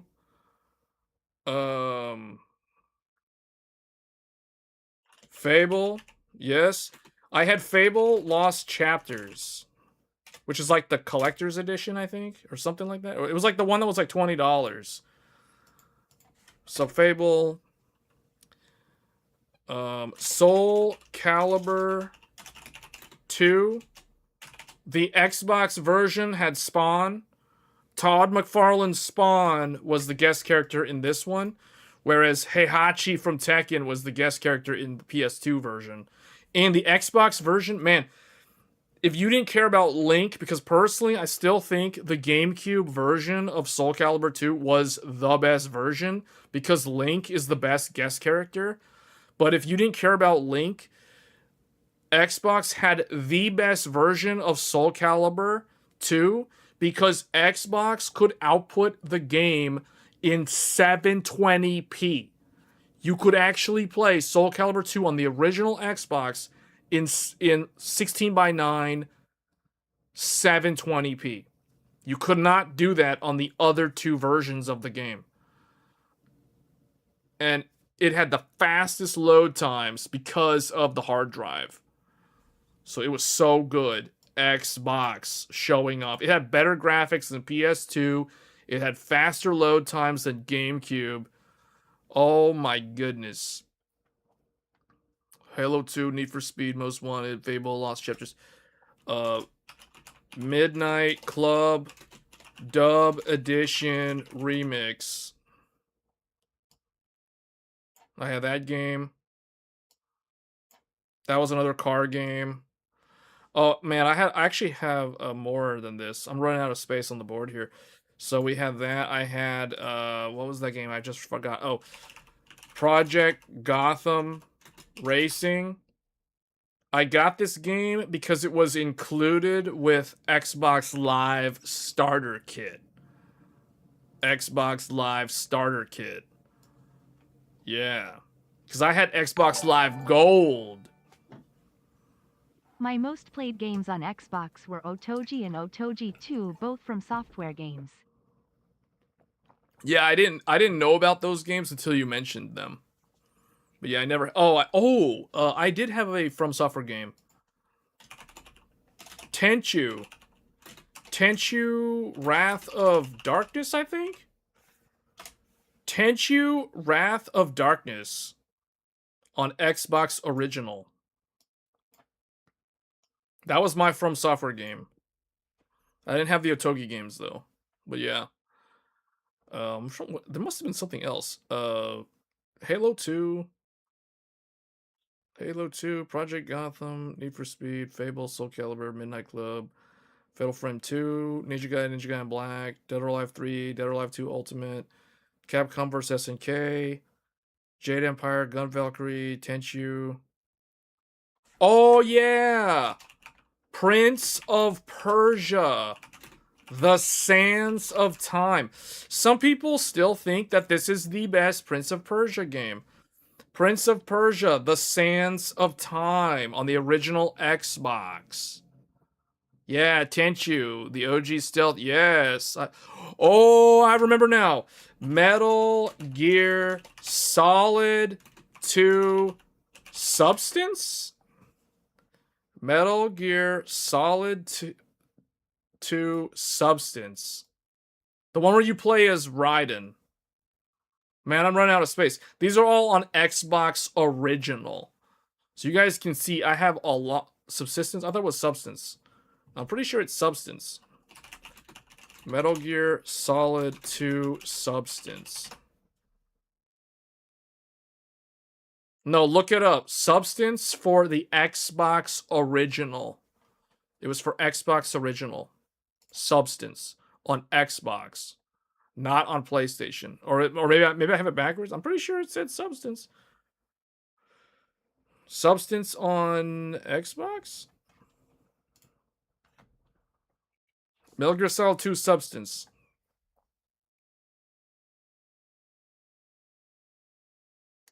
I think that's it.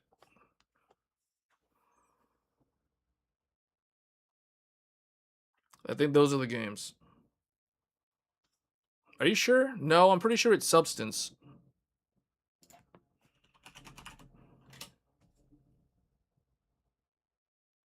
Subsistence is PS2. Yeah, I never played Metal Gear Solid on PS2. I only ever played it on the original Xbox. Yeah. So you can see I did have quite a lot of games from the 6th generation.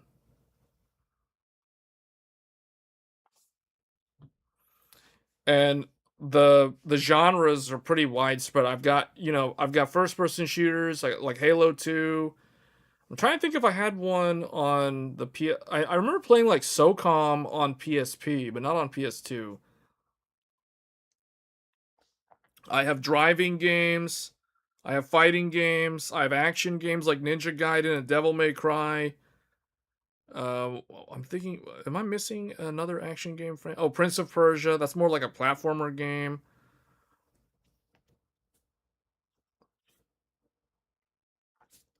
Oh, there was some Gundam game on here on PS2. Gundam versus Federation Gundam versus Xeon. It was some kind of Gundam game from Bandai on PS2. I can't remember the name of it, but I did have some kind of Gundam game on PS2. There was also some Yu-Gi-Oh game that I ended up giving to a friend at some point. It was some Yu-Gi-Oh Duelist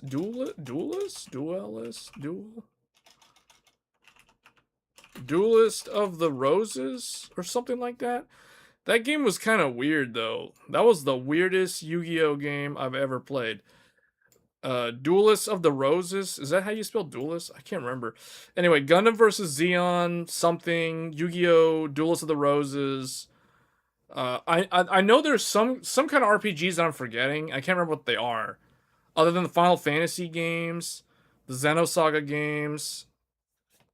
There must have been some kind of other RPG. Why can't I remember?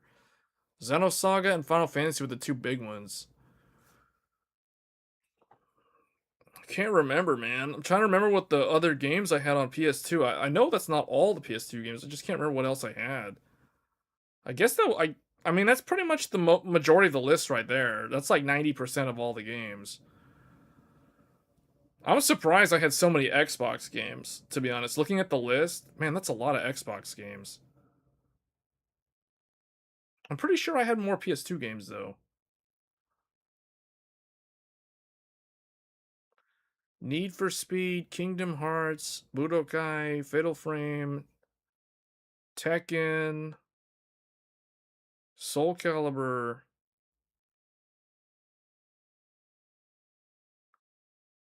Final Fantasy 12. Conquer, Panzer Dragoon, and Phantom Dust on OG Xbox. Yeah, Panzer Dragoon. Yeah, I remember that one, but I never had that game.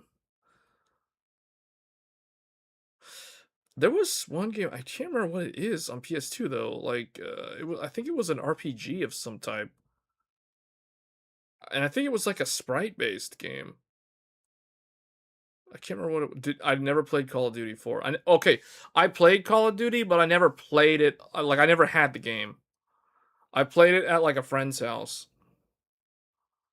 Call of Duty 4 is not PS2 era though. That's like PS3 era. Conquer, I never. Yeah, that.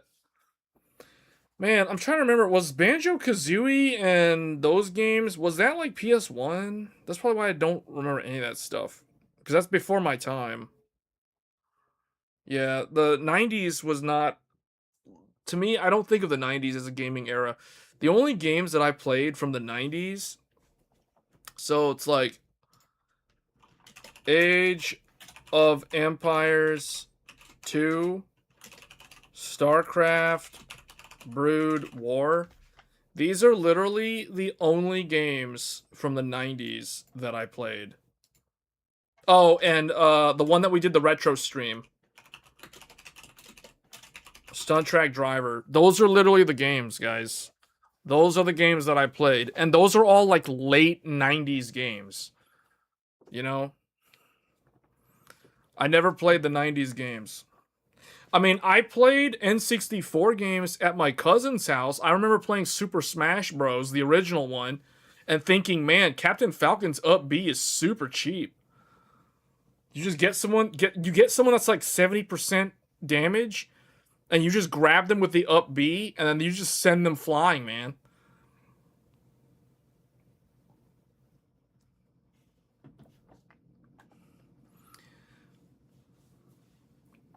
These are the 90s games that I played.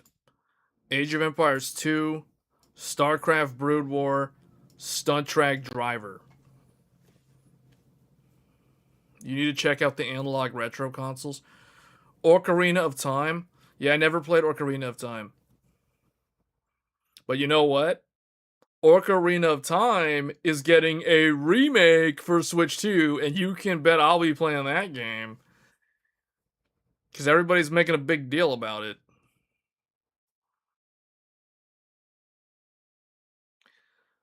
The Ocarina of Time. Yeah, these are the games though. Yeah, the Ocarina of Time is coming out this year for Switch 2. A whole new remake of the game is coming out.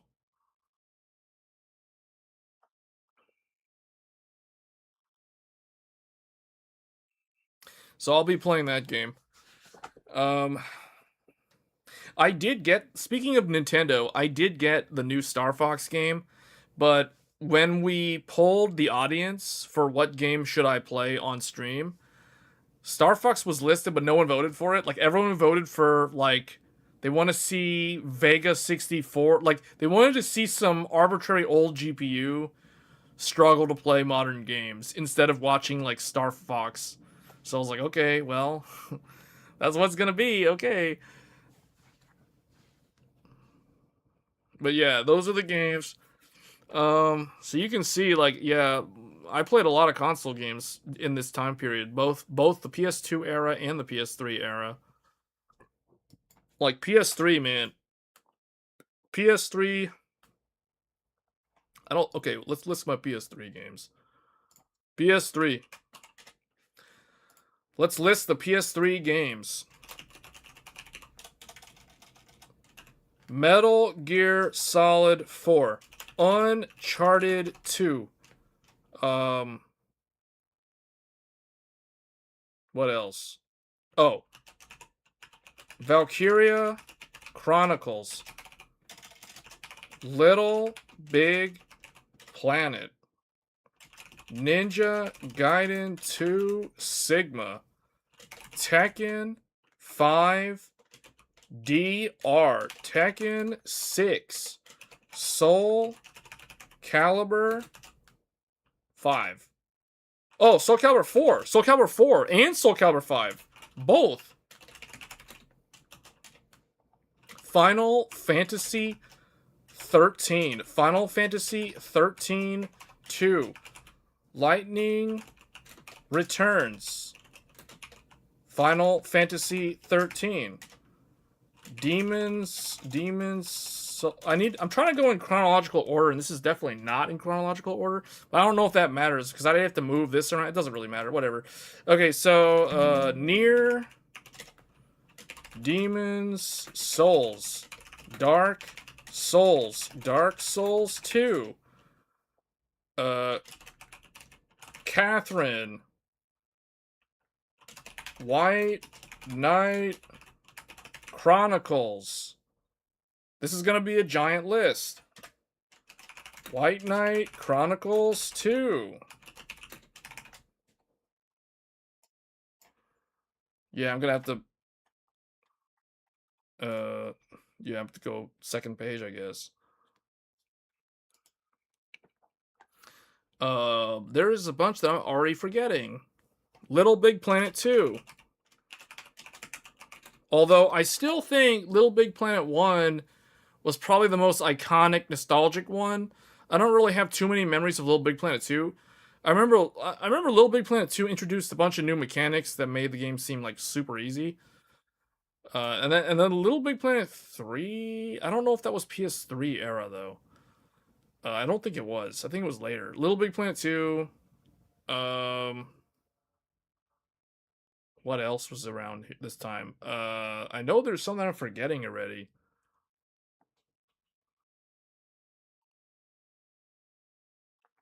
PS3.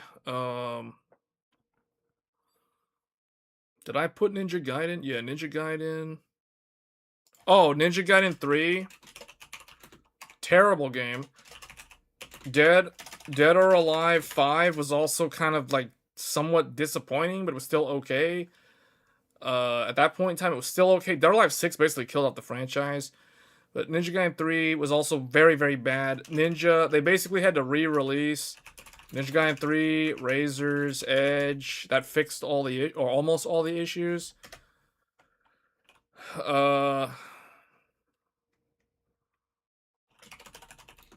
Tekken Tag Tournament 2. My favorite fighting game of all time. So now we're around like 2012 in terms of the time period. Although some of those games were later. No, what's it called? What's the English? Drakengard 3? Drakengard 3?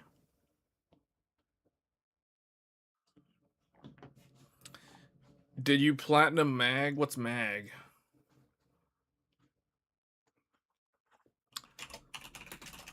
Devil May Cry 4? I always kind of wanted to get I wanted to get into Street Fighter, and I never got into Street Fighter around this time.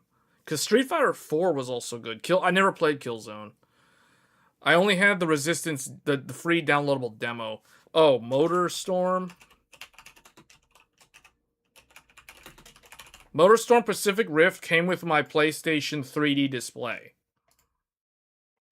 With the 3D glasses. So this was a 3D game. This was a 3D game. There were some other ones that I can't remember which ones had a 3D mode. Maybe Little Big Planet 2 had a 3D mode.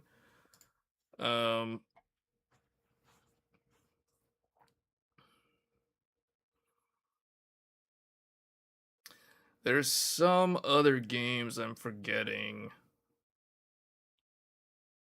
I'm pretty sure there was Wasn't Persona 5? Persona 5, I think was, but I think I got Persona 5 for the PS4. I got it. I think I got it later or something, or maybe it was also PS3, but I got the PS4 version of it. There was some. Oh, I remember Dynasty Warriors and Samurai Warriors. I had those games on PS2. For PS3, I had Warriors, Warrior. I can't remember if it's Warrior or Warriors Orochi 3 or something. I can't remember which one it was. But I had one of the Warriors Orochi games, which is kind of like the Dynasty Warriors spin-off title. I barely played it, but I had it. That's one of the games I do remember. I'm trying to remember what other games. There was some there was that weird Mario Kart. Mod Nation Racers, I think was the name. Mod Nation Racers. This is all like late, like in the middle to the end of the PS3's lifespan. Um,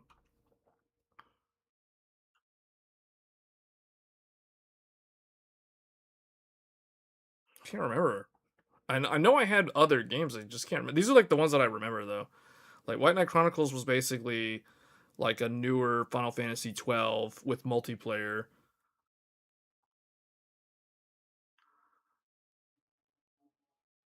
I mean, these are all the main ones though that I remember. I never played Spider-Man 2. Oh, I had Marvel Ultimate Heroes or something on the original Xbox. That's one game I forgot to list.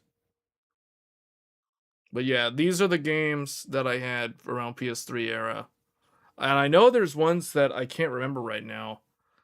Although, but I'm pretty sure these are all the heavy hitters that I remember. Like Little Big Planet was a big one.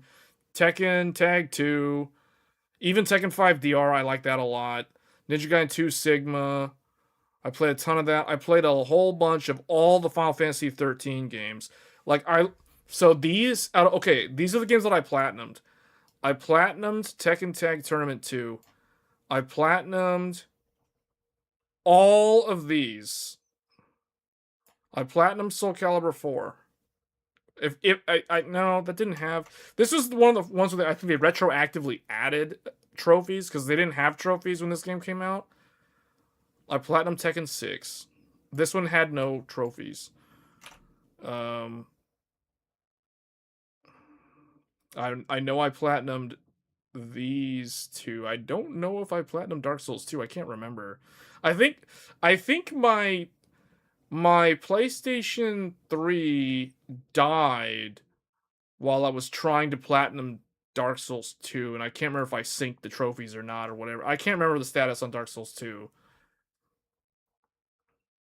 But yeah, this was the period where I actually tried to get platinum trophies. I don't bother anymore with achievements and stuff like that in games anymore. I just don't have the time.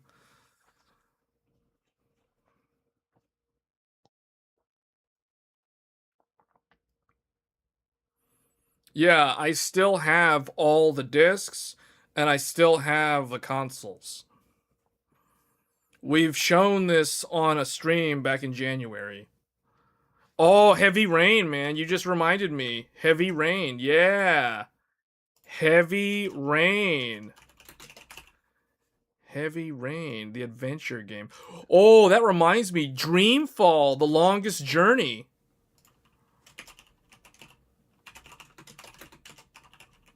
That was another really good adventure game.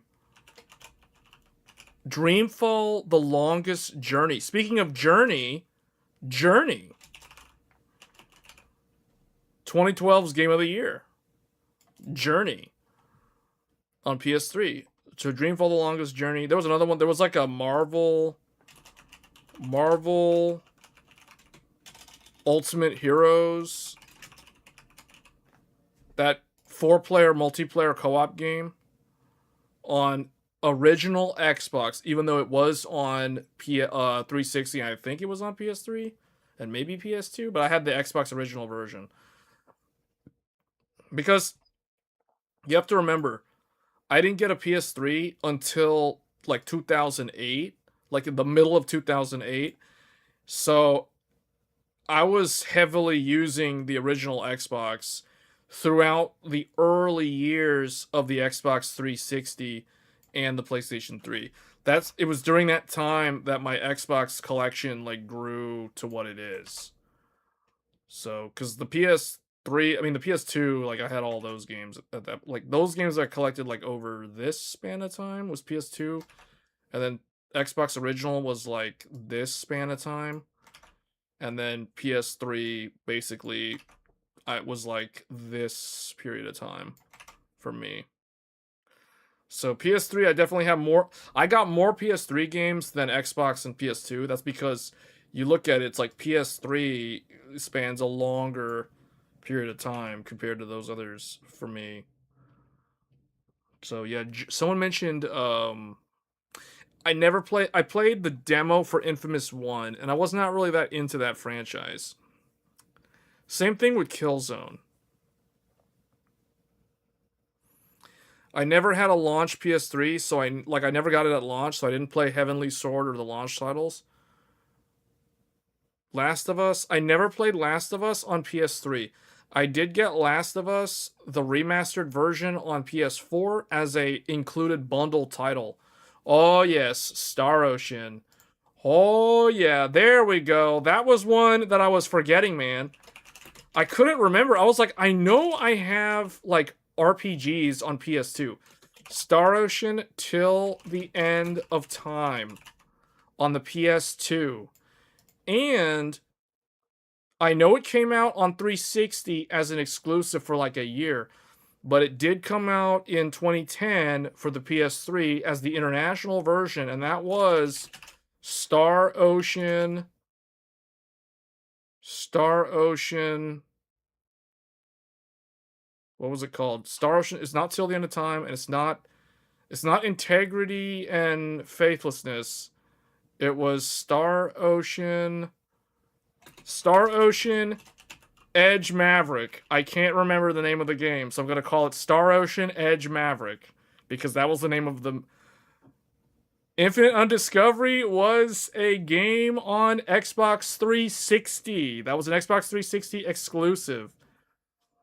Star Ocean. Man, what was the name of that Star Ocean game? I can't remember the name of it. Star Ocean. The Last Hope.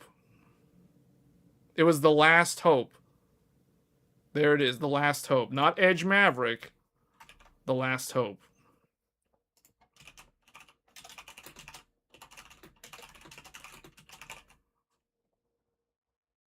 Yeah. And funnily enough, this is the last Star Ocean game that this is the most recent Star Ocean game that I actually finished. Because I do have Star Ocean Integrity and Faithlessness and whatever the most recent one is. Man, what is the one that has the crazy anime song? Star Ocean The Divine Force. Star Ocean The Divine Force. That's the most recent one. Yeah, that's the one that has the song from, I think, Hyde. I was like, wait, what? So I have I never finished The Divine Force, and I never finished Integrity and Faithlessness. Integrity and Faithlessness have a camera problem where I got motion sickness because I don't know what they were thinking. So I just couldn't bring myself to finish that game.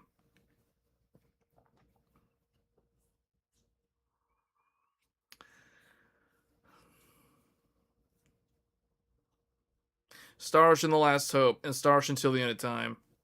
Man, Star Ocean Till the End of Time. This game, and the Xenosaga trilogy desperately need remakes or remasters. For real. Like PS2, man. PS2 has so many good RPGs from that era. There are so many that desperately need remakes and remasters because they're such good games. They're just almost lost to time.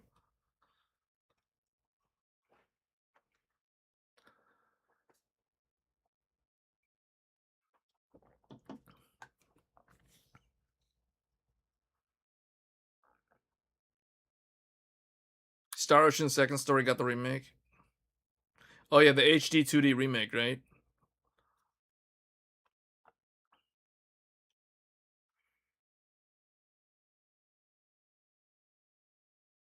think this is pretty close to the actual list. Of my actual list. Like, I'm trying to remember what else I might have had. Um yeah, so if I have to list my favorite games, the best games of PS3, one of them is the game that killed my PS3. Lightning Returns, Final Fantasy 13. Final Fantasy 13 2 is also an incredibly good game. In terms of fighting games, I highly recommend Tekken Tag Tournament 2. This is the best fighting game of that era. And then in terms of action games, Metal Gear Solid 4 is probably one of the best games of that generation. Uncharted 2 is also one of the best games of that era. If you like SRPGs, Valkyrie Chronicles is a hidden gem. Little Big Planet, the original one, is also a very good platformer game. These Soul Caliburs are not that good, unfortunately. PS2 era Soul Calibur is superior to PS3 era Soul Calibur. And then, of course, the original Dark Souls. Although I highly don't recommend playing Dark Souls on PS3 because Blighttown on PS3 was really atrocious. Catherine is one of the most hidden gems of that console generation. Demon Souls is also a really good game. Nier is a hidden gem as well, although that game has been remastered a few years ago. And I think that's it. Devil May Cry 4 is not as good as Devil May Cry 3. And I actually prefer Devil May Cry 5 a little bit. Although Devil May Cry 4 is actually still very good. It's better than DMC. And Journey's good. I don't know if this ever had a disc version. Oh, that reminds me. I do have Flow and Flower. I do have Flow and Flower and Journey from the same. They're all from the same developer. I think it's That Game Company is the one that did. I don't know who did it. I think That Game Company. Sakura Wars. I don't think I had that. And now, oh man. Okay, here we go. Here we go. Wait, was Tales of? I want to say it was PS3. Tales of Grace's F. I'm pretty sure I have that on PS3. I gotta go back and look though, because it's gonna depend. I might have it on a different platform. Tales of Grace's F.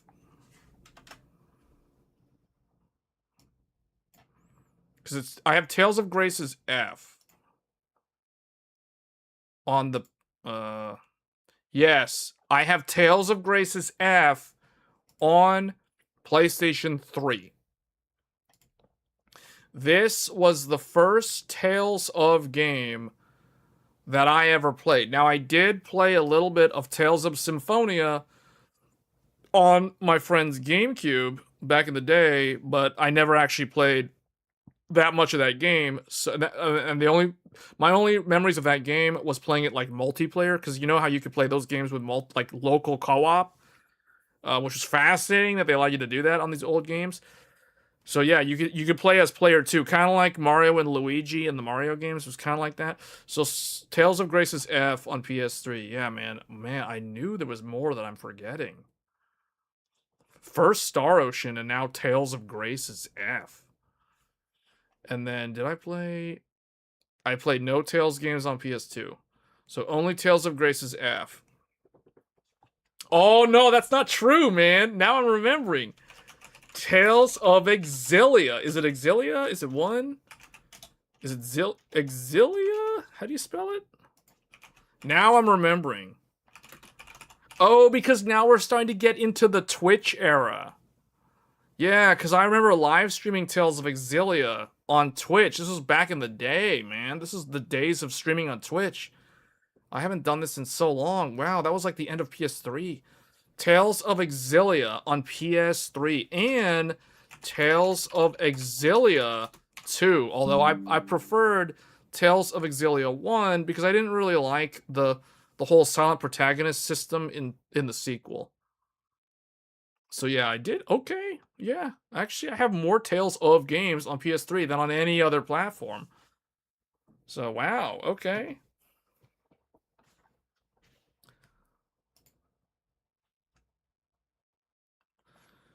I never played the Tom Clancy games, but I think those are the games. Now the list is starting to look more complete. There's probably some other ones that are kind of like, uh, Shadow of the, what was it called? Shadow of the Colossus, but it was like the Shadow of the. Was this on PS3 or am I thinking of the wrong thing? I might have gotten this on PS4 actually. Wait, that was 2018. I can't remember. I don't know. I might have Shadow of the Colossus the remaster because this is a PS2 game. I never had it on PS2. I think I'm not actually sure. I might have it on PS4 though.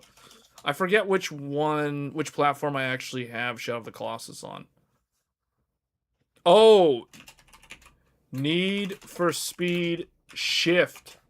Need for Speed Shift. This is how I got my first racing wheel. Oh yeah, Gran Turismo 5. Was it 5 Prologue or 4 Prologue? Which one was the Gran Turismo Prologue?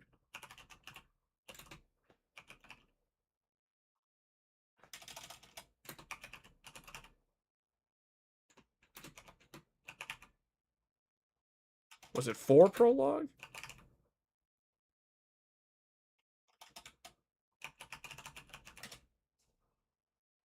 Oh, it's Gran Turismo 4 is PS2, so it must be Gran Turismo 5. Yeah, it's Gran Turismo 5 Prologue.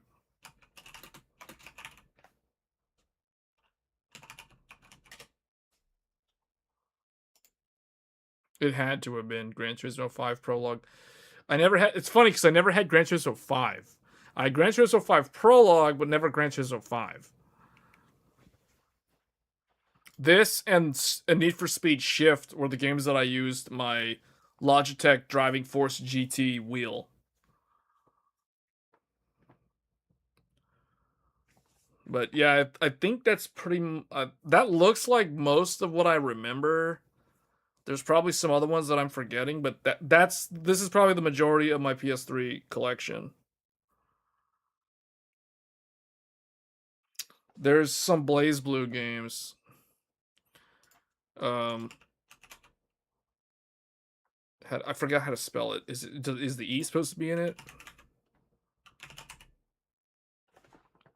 It's one word. Yeah, Blaze Blue. Blaze Blue.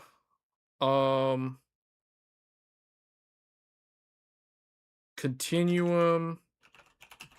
Continuum Shift Extend. And Chrono Phantasma. This is when I started trying out the 2D fighters that are super technical.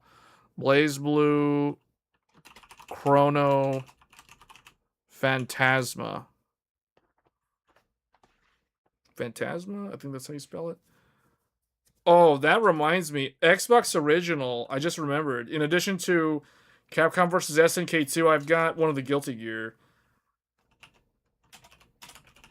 Guilty Gear something.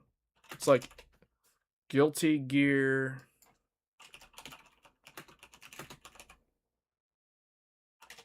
What was it called in this one? Guilty Gear. It was on the original Xbox. Guilty Gear X2 Reload.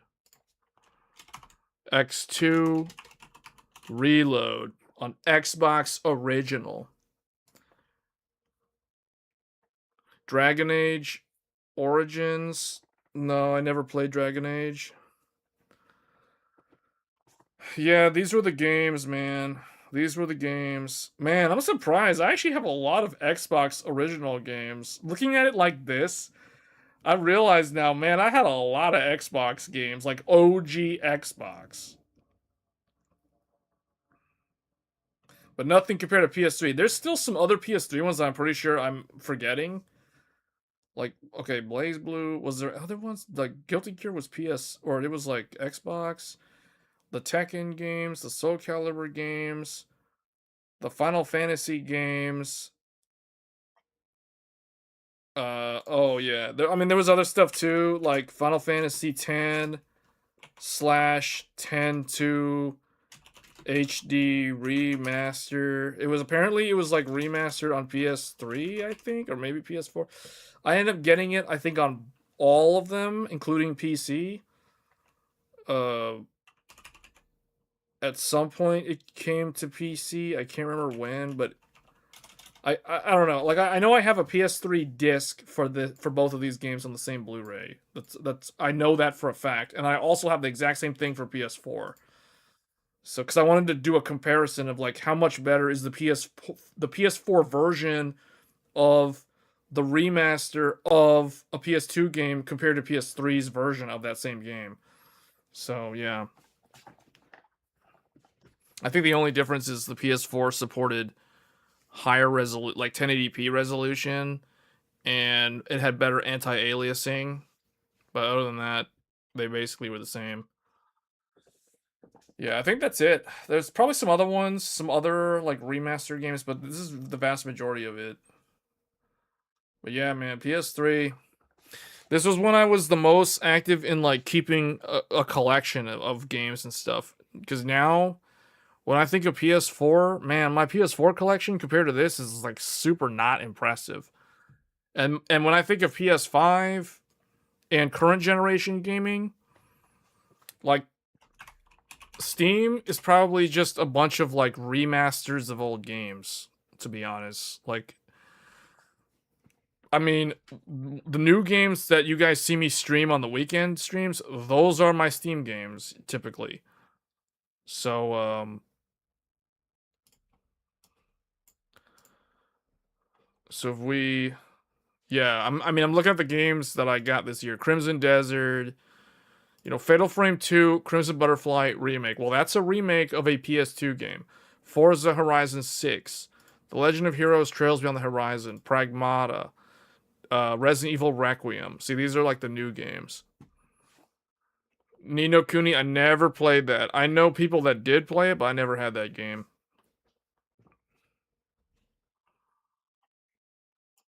Yeah, I never had Ni no Kuni.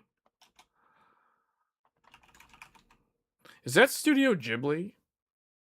Or Studio Ghibli? I think it is, isn't it? It looks like it. But yeah, that's one that I never played. Alright, we are so off topic, by the way. Just saying. Although, actually, no, we're not. We're talking about the olden days of gaming, and the original discussion was game discs are going away. Well, I have game discs of all of these games, and I have game discs of all of these games. The only other thing to talk about is like memory prices going up, which we kind of already talked about. But everybody, like, that's not even news anymore. That's like a regular occurrence. Yeah, we're talking about the end of physical discs. That's true. Yeah. But what a time, man. What a time. Like, throughout this time, I'm trying to think about PC. So, around the time of PS3, I didn't really, so other than, because see, World of Warcraft, I played World of Warcraft from like summer 2006. I played WoW up to like almost Wrath. So I only really played WoW around this time. And then I went back to it briefly for Mist of Pandaria and then never really accomplished much during that expansion. And then just kind of like quit the game again. And then never really got back into it. What ended up happening is in the year 2012, a game came out. That game was none other than Guild Wars 2. Guild Wars 2 in 2012. So this is like during the height of me playing like PS3 games. And I remember trying to play Guild Wars 2 on my computer at the time and learning very, very quickly what it means to experience the dreaded CPU bottleneck. Like, we're talking severe CPU bottleneck. The GPU was okay, but the CPU had problems. And that was when I had. Actually, now that I think about it, analyzing it this way, Guild Wars 2 was the gateway drug that got me into upgrading computer hardware like a fanatic, like fanatic levels of upgrading. Because up until this point, I never had an enthusiast class graphics card. I never had an enthusiast class CPU. So for those wondering, my computer during the time of Guild Wars 2's launch was as follows: AMD Phenom 2 X4 965 Black Edition. So that was the CPU. The GPU was a... What was the GPU? Radeon HD 5770. A Radeon HD 5770. RAM DDR3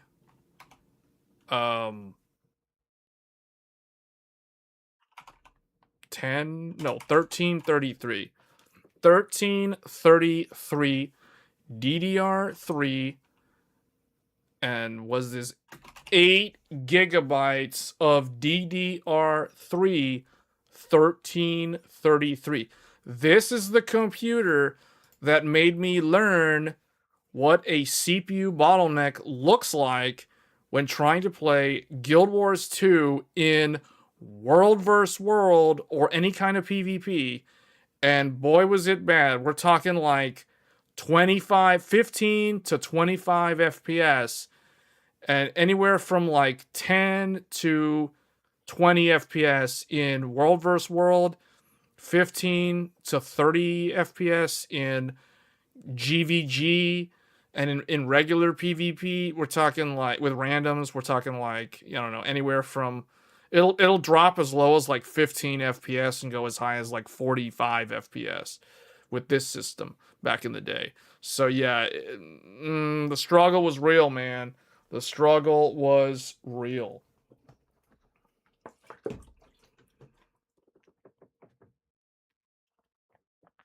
This is when it started. This is when the transformation started happening, because up until this time, so I had my first computer in 2006, and then I upgraded in like 2010. It was like summer 2010 or somewhere in like 2010 when the Phenom 2 was out. I went from DDR1 to DDR3. I completely skipped over like Q6600 in the DDR2 era and went all the way to DDR3. That would be like if somebody today went from DDR3, completely skipped over DDR4, and went straight to DDR5. That's the sort of jump. So from DDR1 to DDR3, this was a massive, massive jump. And the reason, so, man, we're probably going to have to delete this list. Yeah, we're going to have to delete the list. I really don't want to. You know what? Let's delete the list over here. Let's delete this list, because we don't need it. We don't need all these PS4 stuff anymore. Let's delete all that. So, my first computer was AMD Athlon 64 3200 plus. One core, one thread. Like literally, you open Task Manager in Windows XP, you have one core, one thread. No hyperthreading, no second core, just literally that's all you get. That's it. That's all you get. GPU. ATI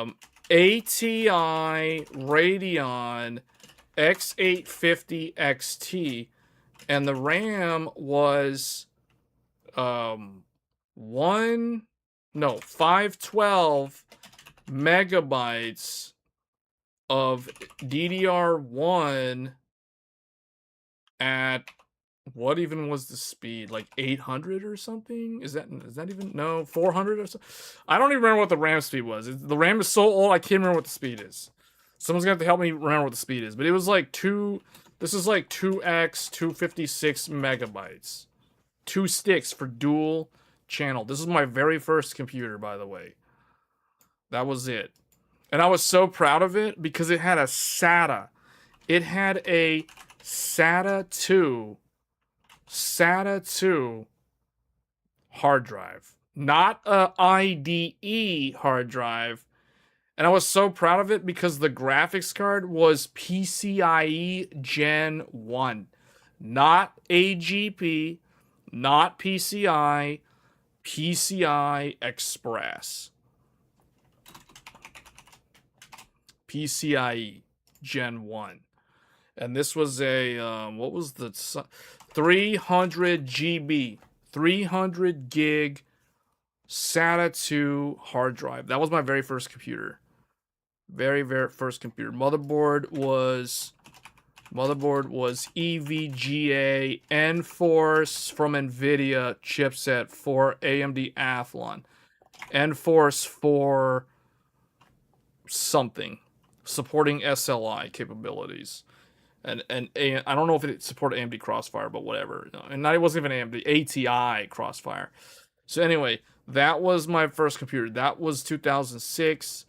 And then I went to the second computer, which you guys can see right there. And the reason why I upgraded to the second computer was because of StarCraft 2. StarCraft 2 made me upgrade to the second computer. Guild Wars 2 made me really, really want to upgrade again, but it wasn't until I think like 6 months or sometime in like 2013 that I upgraded in the following year. But yeah, Guild Wars 2, I really, really wanted to get into Guild Wars 2, but man, my PC really held me back when the game first came out. And then I did eventually upgrade, and I ended up getting, I can't remember if I got the Intel computer or if it was like the AMD FX computer. I think it was, yeah, there was an Intel computer. I remember now. So I went from this to this. I went to CPU. I went to an Intel Core i5 3570K.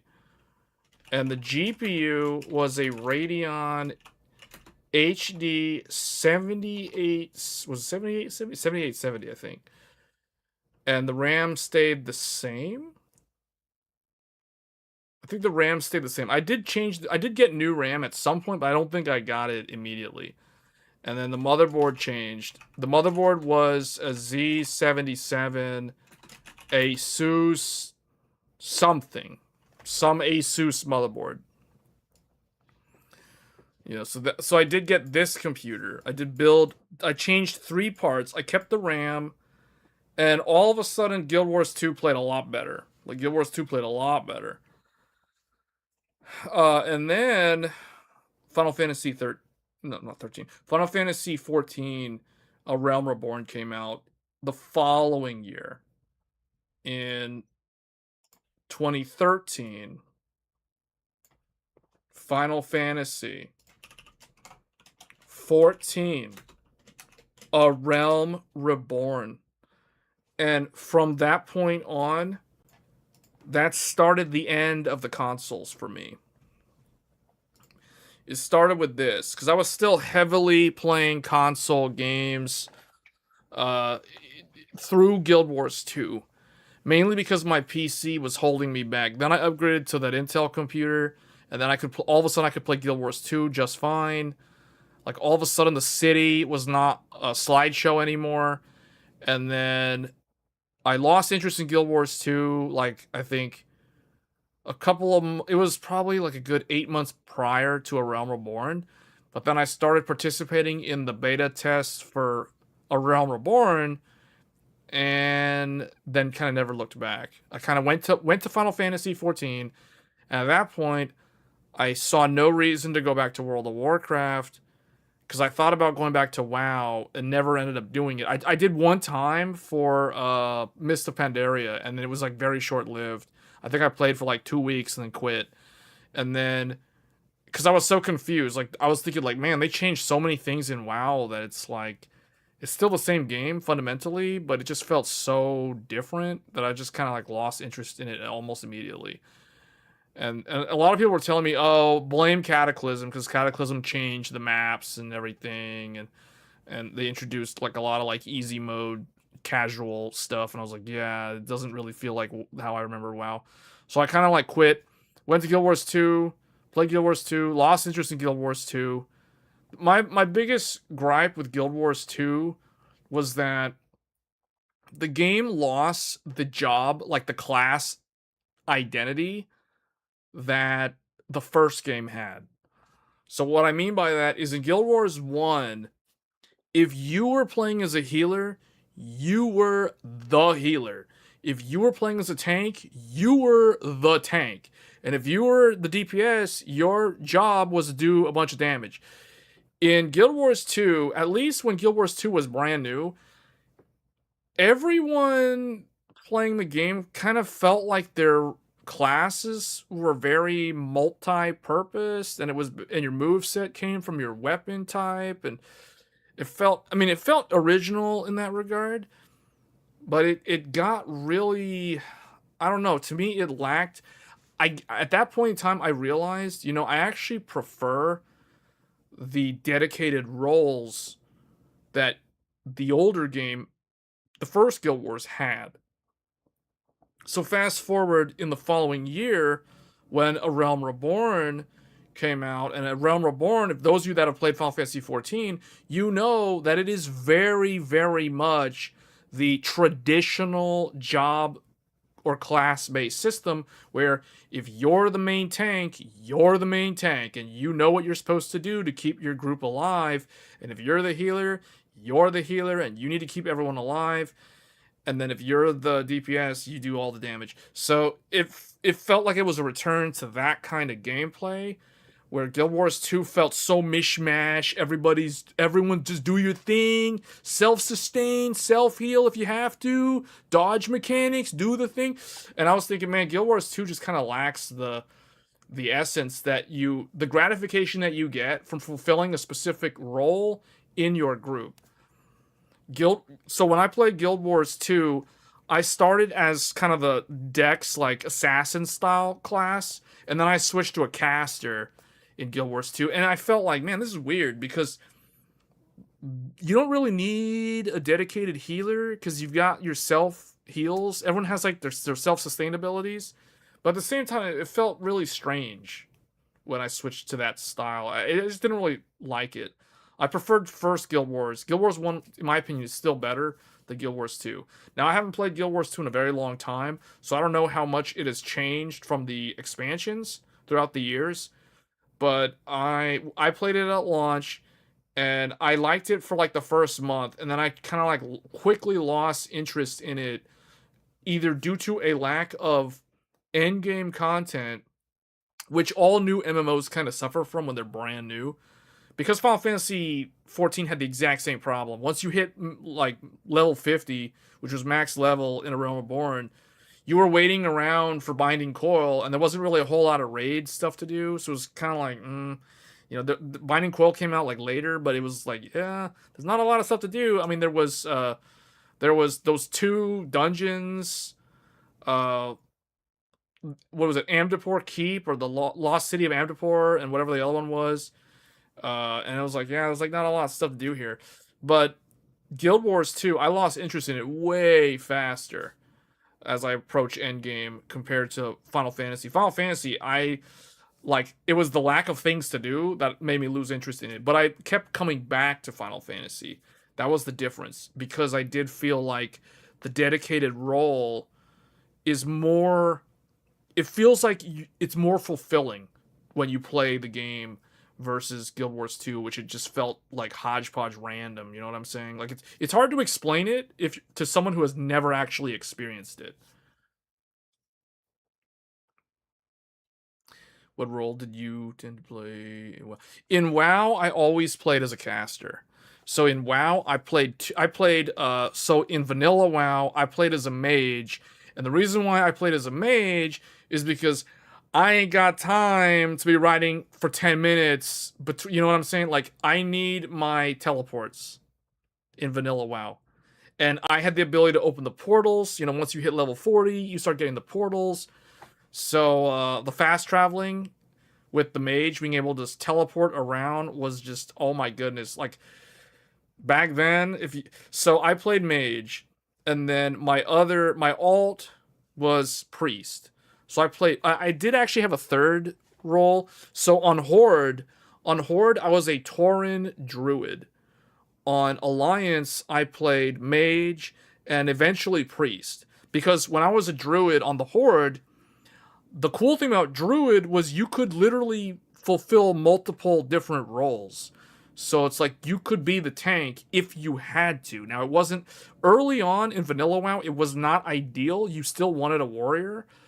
Um because the druid bear was an okay tank. It was better than like paladin trying to tank in vanilla WoW, because paladin literally had like no way to taunt, to hold aggro basically. But druid bear could hold aggro. It just had a much harder time doing it in vanilla compared to the warrior. And druid bear needed more heals from the paladin or the priest, so or the druid, because you could have a druid also be healing. So, but I did like the druid because druid could be either tank or DP, like rogue style DPS in the lion form, or I guess the cat form if you were alliance. And you healed. Like druid was also like a really good healer. Druid most of the time was actually a healer. So when I was playing WoW on horde in endgame, I was a druid. So a lot of people wanted me to heal for their groups. So I never had a problem like grouping up with randoms. But in my guild, I was more of like kind of like a jack of all trades, and that's kind of what a druid sort of is supposed to be. So it's like I usually would be in the cat form, doing DPS with the rogue and the mage, but I liked being able to heal. I actually learned how to heal properly as a druid, and then I created another character on the alliance as a priest, and I basically was like a main healer for a raid group doing molten core for a while, back in the day. But that was like way back, man. That was like, a lot of people don't know, like when people talk about raiding in Final Fantasy, in like modern Final Fantasy doesn't have the same kind of vibe as like 40-man raid in vanilla WoW. There's nothing today to my knowledge matches that kind of raiding from back in the day,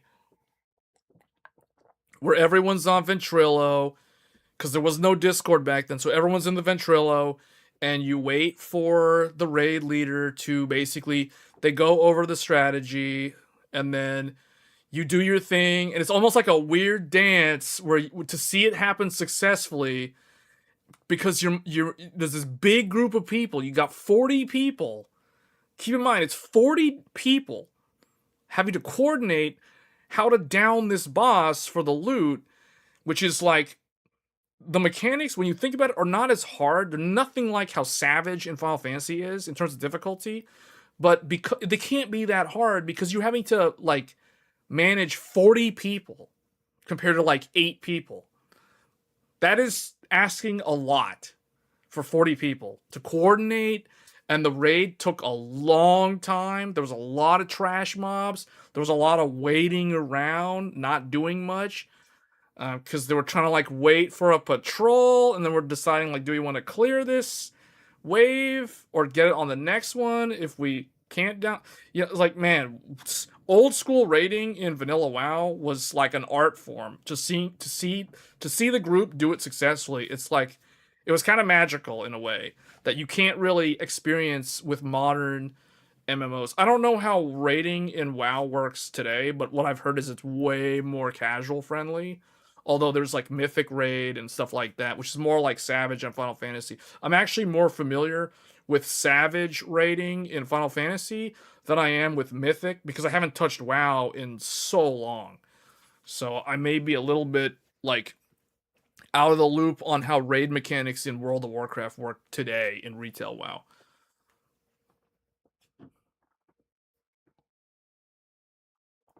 Yeah, when I started Final Fantasy 14, I played as a monk. So I was a DPS in A Realm Reborn. And then I quickly learned to heal because I was already familiar with healing in WoW. So I played as a white mage and an astrologian in Heavensward. I picked up astrologian and I did a lot of healing throughout like Heavensward and Stormblood.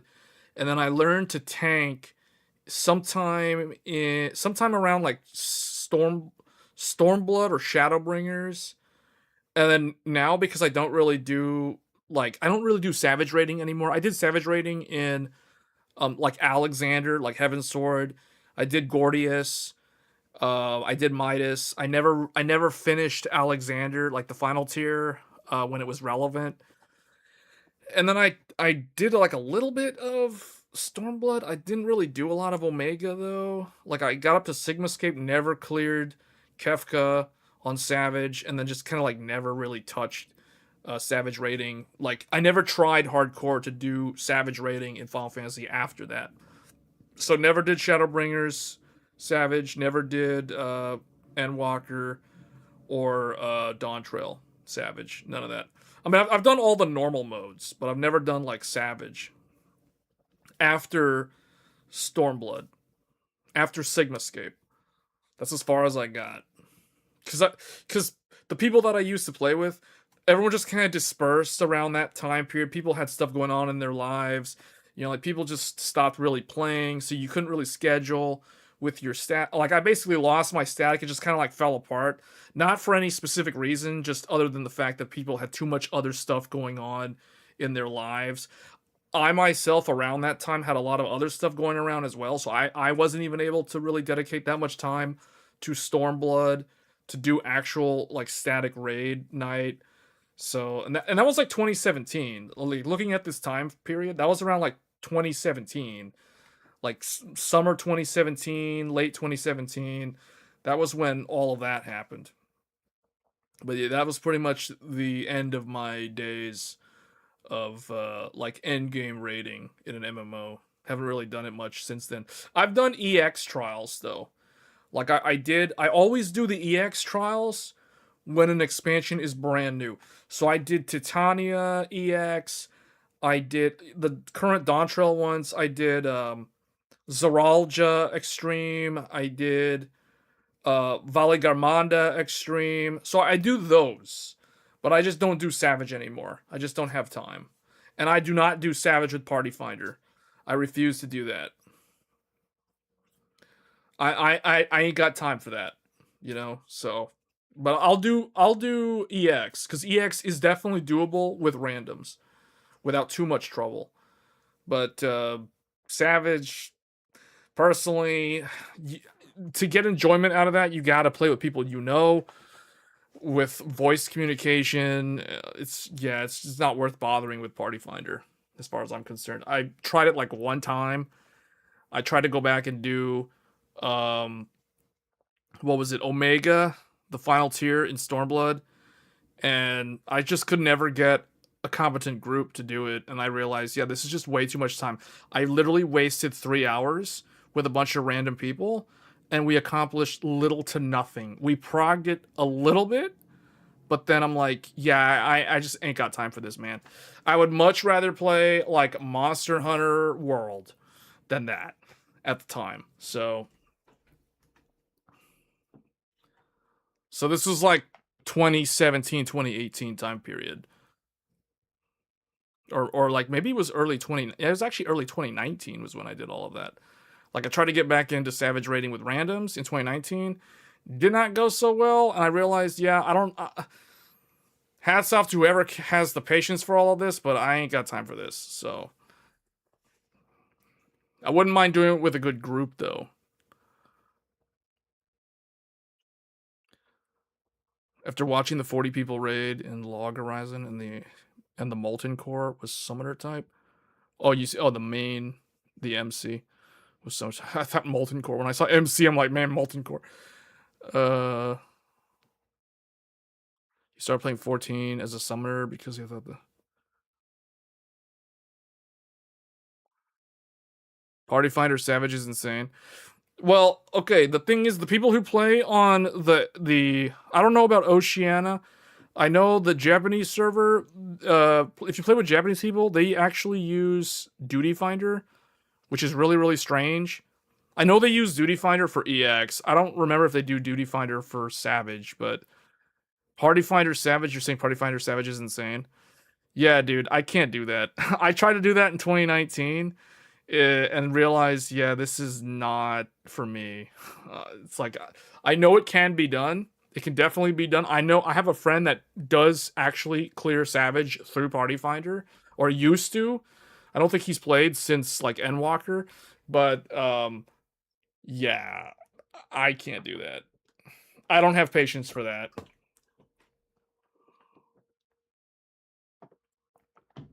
I'll tell you one thing that I used to do.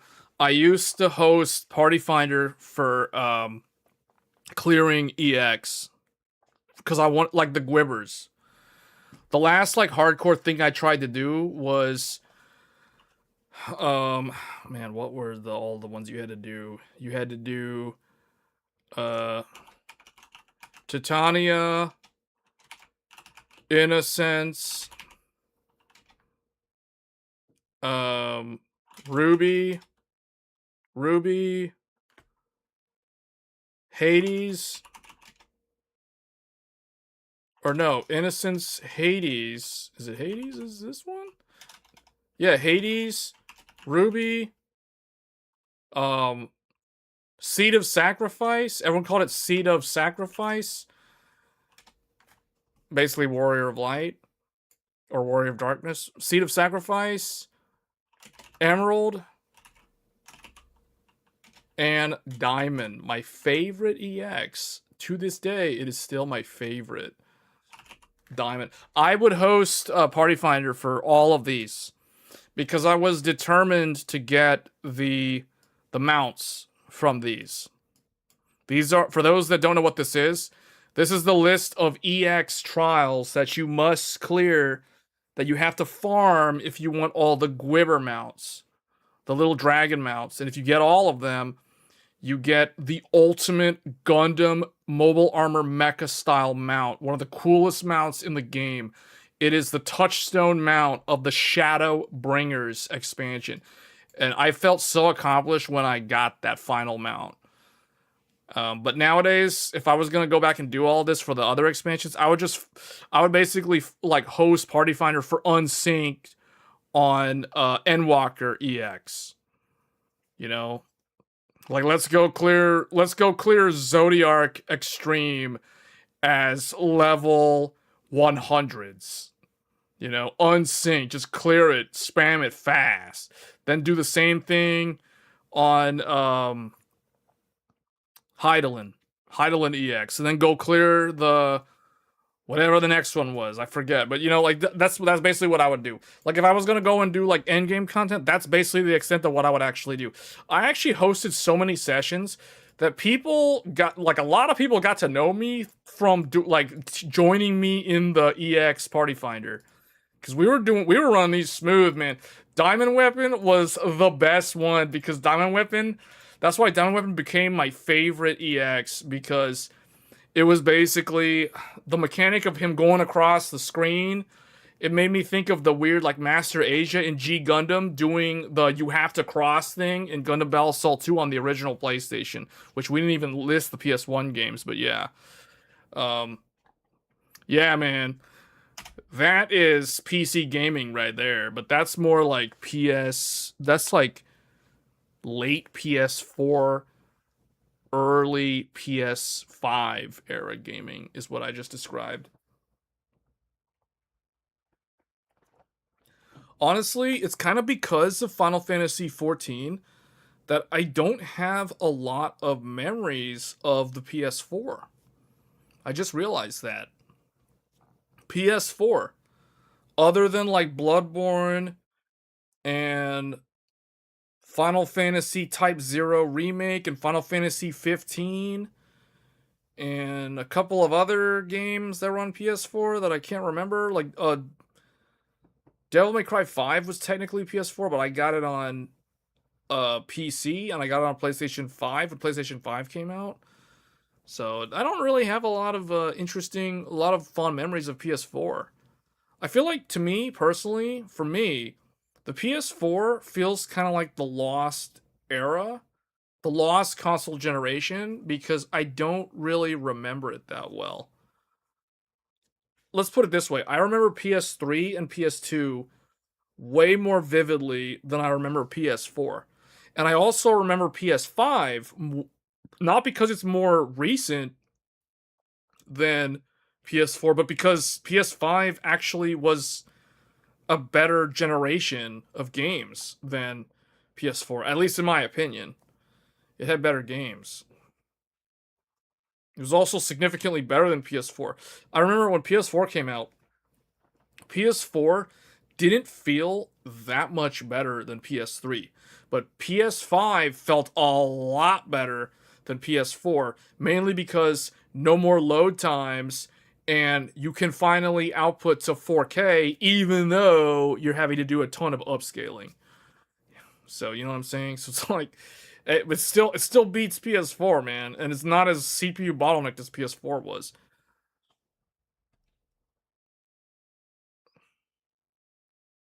You started to play 2015 before Heaven's Sword eventually Summoner got rid of controlling your gear. Yeah, yeah, man. They changed a lot of stuff though. Like healers used to have the cleric stance, and tanks used to have the tank stance and the non-tank stance, and they got rid of like all that stuff. They simplified it, and some people don't like the changes they made. I actually am okay with getting rid of the healer mode versus the DPS mode for healers, and getting rid of the tank stance, although they technically still have kind of a tank stance. They got rid of the other stance, like the non-tank stance, which was really, really weird. Because I know Warrior has Defiance stance and it has Deliverance stance. They got rid of Deliverance stance. And they did that for like all the tanks. Tanks also had stamina. Yeah, I don't get that though. I don't understand getting rid of the TP, like the tech points, I guess is what or the skill points. Because now it's like they have mana, but what? They never use the mana. Like if you're a tank or if you're a DPS, unless you're a mage, like you never use the mana as a bard or a gunbreaker. So it's like, why do we have mana bars? Like I don't get that. Like I don't understand, because it takes away the resource management aspect of the game, but at the same time it allows the developers to make more complicated fight mechanics for raid encounters. So there's less things you got to worry about, like in terms of micromanaging your resources, like your stamina management, your mana management. Although casters like healers still have to do that though. That's why it's weird. Like I feel like healer has the hardest job to play in Final Fantasy, hands down. Healer has the hardest job by far. Cuz I used to think that tanks had the hardest job, which is the only reason why I never played tank until Stormblood. Or maybe, yeah, well, it was either Stormblood or Shadowbringers.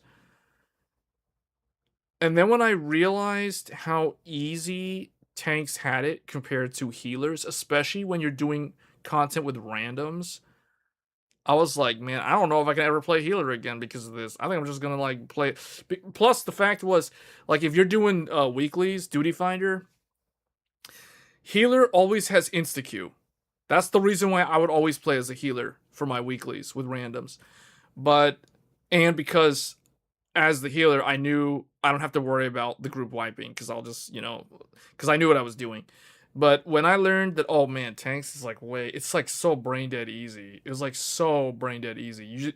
Even you can do big. Now the only thing you gotta do is if you're doing big pulls in like expert, you gotta manage your cooldowns. You gotta make sure that people don't pull aggro away from you. But you know a good tank doesn't have that problem.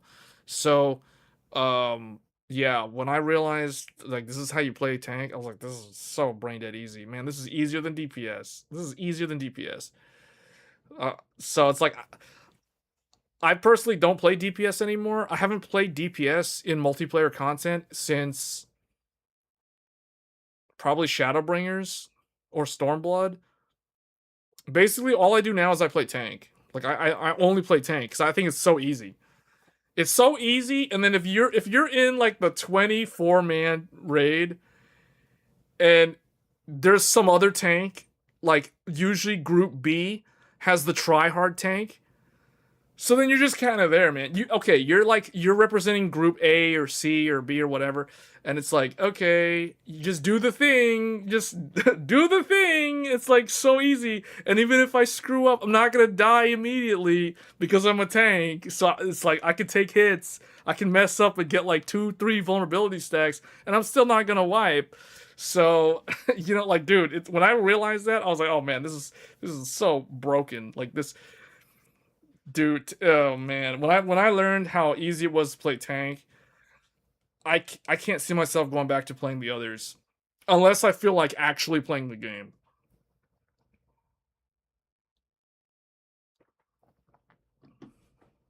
Like the most challenging thing that I ever had to do as a tank in Dawntrail. Now, granted, I haven't done any of the Savage stuff in Dawntrail, but the most challenging thing that I had to do as a tank in Dawntrail was the really, really cool tank swap mechanic in the Valley Garmanda Extreme. That was literally it. Like, do the tank swap with the other tank in the Valley Garmanda. That's all you gotta do. And I was like, whoa, this is a cool looking tank swap, tank buster. But yeah, man, that's on EX. And it was like, in terms of difficulty, that was like the most difficult thing you had to learn how to do as a tank, and that's not even that hard. Just just angle it right so you don't wipe everybody, but at the same time, people should be lining up behind you. So,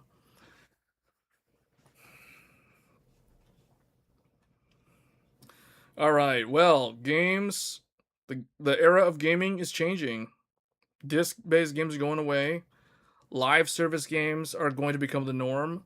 I feel like live service games are really just going to replace a lot of games. We've already seen this happen throughout the generation, throughout the PS5 and the Xbox Series generation. We have seen live service basically come in, scoop up all the gamers, especially younger gamers, and just that's it. Like now the normal thing is get your loot box, buy your character skins in League of Legends. League of Legends is basically a live service game at this point. Um, it's just disguised as a competitive esports game. Are you gonna play tank at Evercold? Yeah, yeah, pretty much guaranteed. Yeah.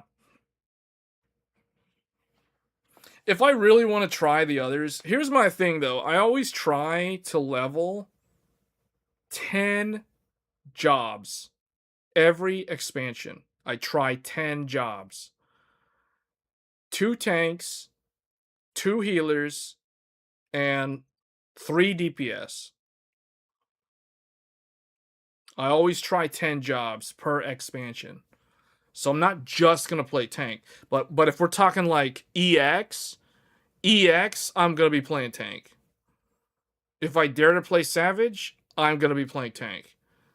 Like that's the only role that I'm gonna actually like get the proper item level for. But for like casual whatever, I would play whatever I want. But for like weeklies, I'm still gonna play tank just because it's insta queue. It's super easy. Although I will say this: if you want insta queue for 24-man raid, healers have a faster queue time than tank in the 24-man raid because healers are more in demand for 24 man, because you'll get like random scrubs that know that they don't have to try hard in 24 man, because they're banking on one of those 3 tanks being a try hard, or someone who's going to actually take responsibility for the entire 24 group of people. So they're just going to like queue up as a tank because they get a faster queue time. But the thing is, 24 man does not have insta queue for tank. Sometimes you get lucky, but most of the time you do not get insta queue because you have too many scrubs that queue up as tank because they know it's easy. Because it's 24 man raid. There's like nothing to do, you know what I'm saying? Like there's nothing to do as a tank except like turn the boss away from everybody. That's like all you have to do. It's like if you can't do that, you should not play tank. But if you can do that, then you know, just do the thing, turn the boss away from the group of people, and you're an A+ student. It's that easy. So when I realized that, I was like, man, this is a joke, to be honest. Like they need to make way more like, I don't know, they need to make more tank buster things that make it look like it's the tank that's screwed up and not the healer. Because sometimes if you have a bad tank, they'll try to like blame the healer when it's clearly their fault. And as someone who knows how to tank, I'll call them out, man. If they mess up, they're the ones that messed up, not the healer. If they didn't use their mitigation correctly because they're just lazy and they're like trying to multitask and they think it's like, oh, you know, the healer will keep me alive. Yeah, if you have a white mage, they might be able to keep you alive with benediction, but if you don't have a white mage and the scholar's not paying attention, or if they're not ready to like spam the shields, and you end up getting killed off because you didn't use your mitigation, that's on the tank. That's not on the healer. Because the healer's having to micromanage like everything else too. The healer is actually more of like in my opinion, the healer is more of like the raid manager. Sometimes the tank can be seen as the leader just because they're at the front. But I actually kind of think the healer is the heart and soul of the group. Like if your healers wipe, if your healers die in Savage, then that's pretty much a wipe. You're not coming back from that unless the boss is at like 2% health.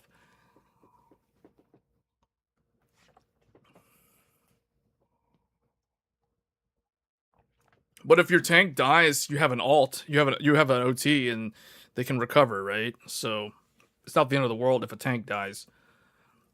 If both tanks die, then there's a problem. But usually, if you lose your healers and you don't have a way to get them back, meaning you don't have a red mage or you don't have a summoner, or that's it. That's basically it. Anyway, gamers are losing control of the games. Yeah, that seems to be the trend. That seems to be the trend, unfortunately.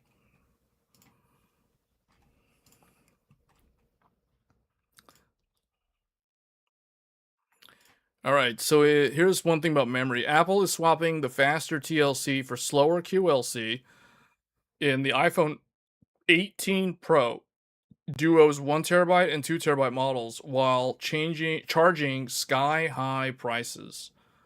So you're getting lower end storage in the iPhone 18 Pro while they're still charging sky-high prices. So yeah, not a very good year to be a hardware enthusiast.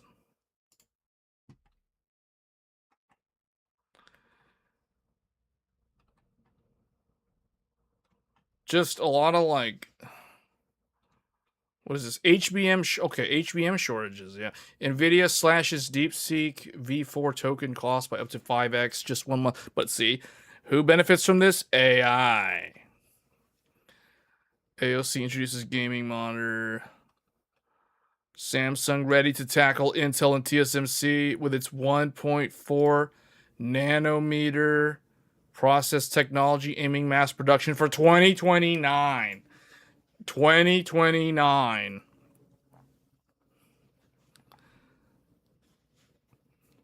What UPS do I use? I currently don't have a UPS for this PC or the gaming PC. Your PC turned off during a thunderstorm? PC is drawing 860 watts while gaming? Yeah, I don't actually have a UPS connected to this right now.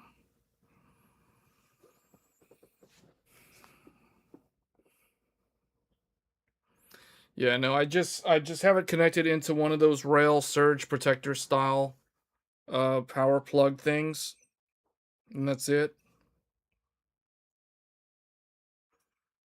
I don't think this is the essential thing that needs a UPS. I would think that for me, the router, the ONT, those type of things need a UPS ideally, because you don't need the computer. Like, I don't need the desktop computer to survive if there's some kind of outage, but I need the router to stay up so that I can use like the Wi-Fi.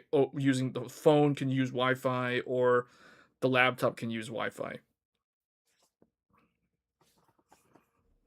So if I have a power outage, the desktops are gone, man. If I have a power outage, this stream is basically over, because the computer will literally just shut off. UPS is only well, you can get a really high end one with a battery. I know someone that has, like, I don't even know what the model is, but I know someone that has one that can actually, it has like a big battery, but it's only gonna last for like, I don't know, like 6 minutes, unless he's not running like a bunch of things off of it. Yeah, exactly. That's why I don't care if the computer is plugged into it, because the computer will burn the battery. It'll like drain the battery so fast that it makes it pointless.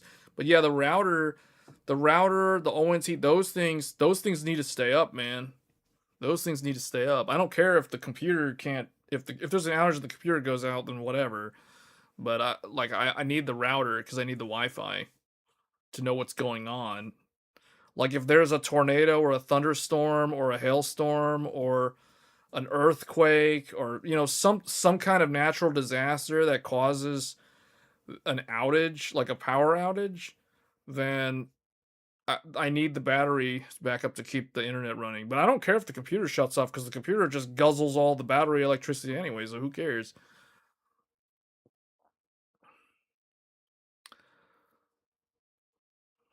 Yeah,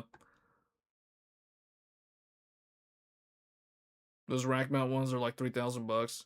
Yeah, I don't know which one he has. He has something that he told me can last like 10 minutes or so, like 10-15 minutes.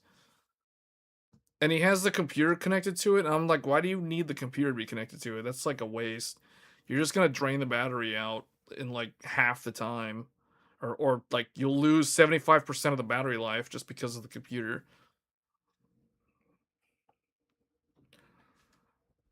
But yeah. Um, oh, here's something interesting.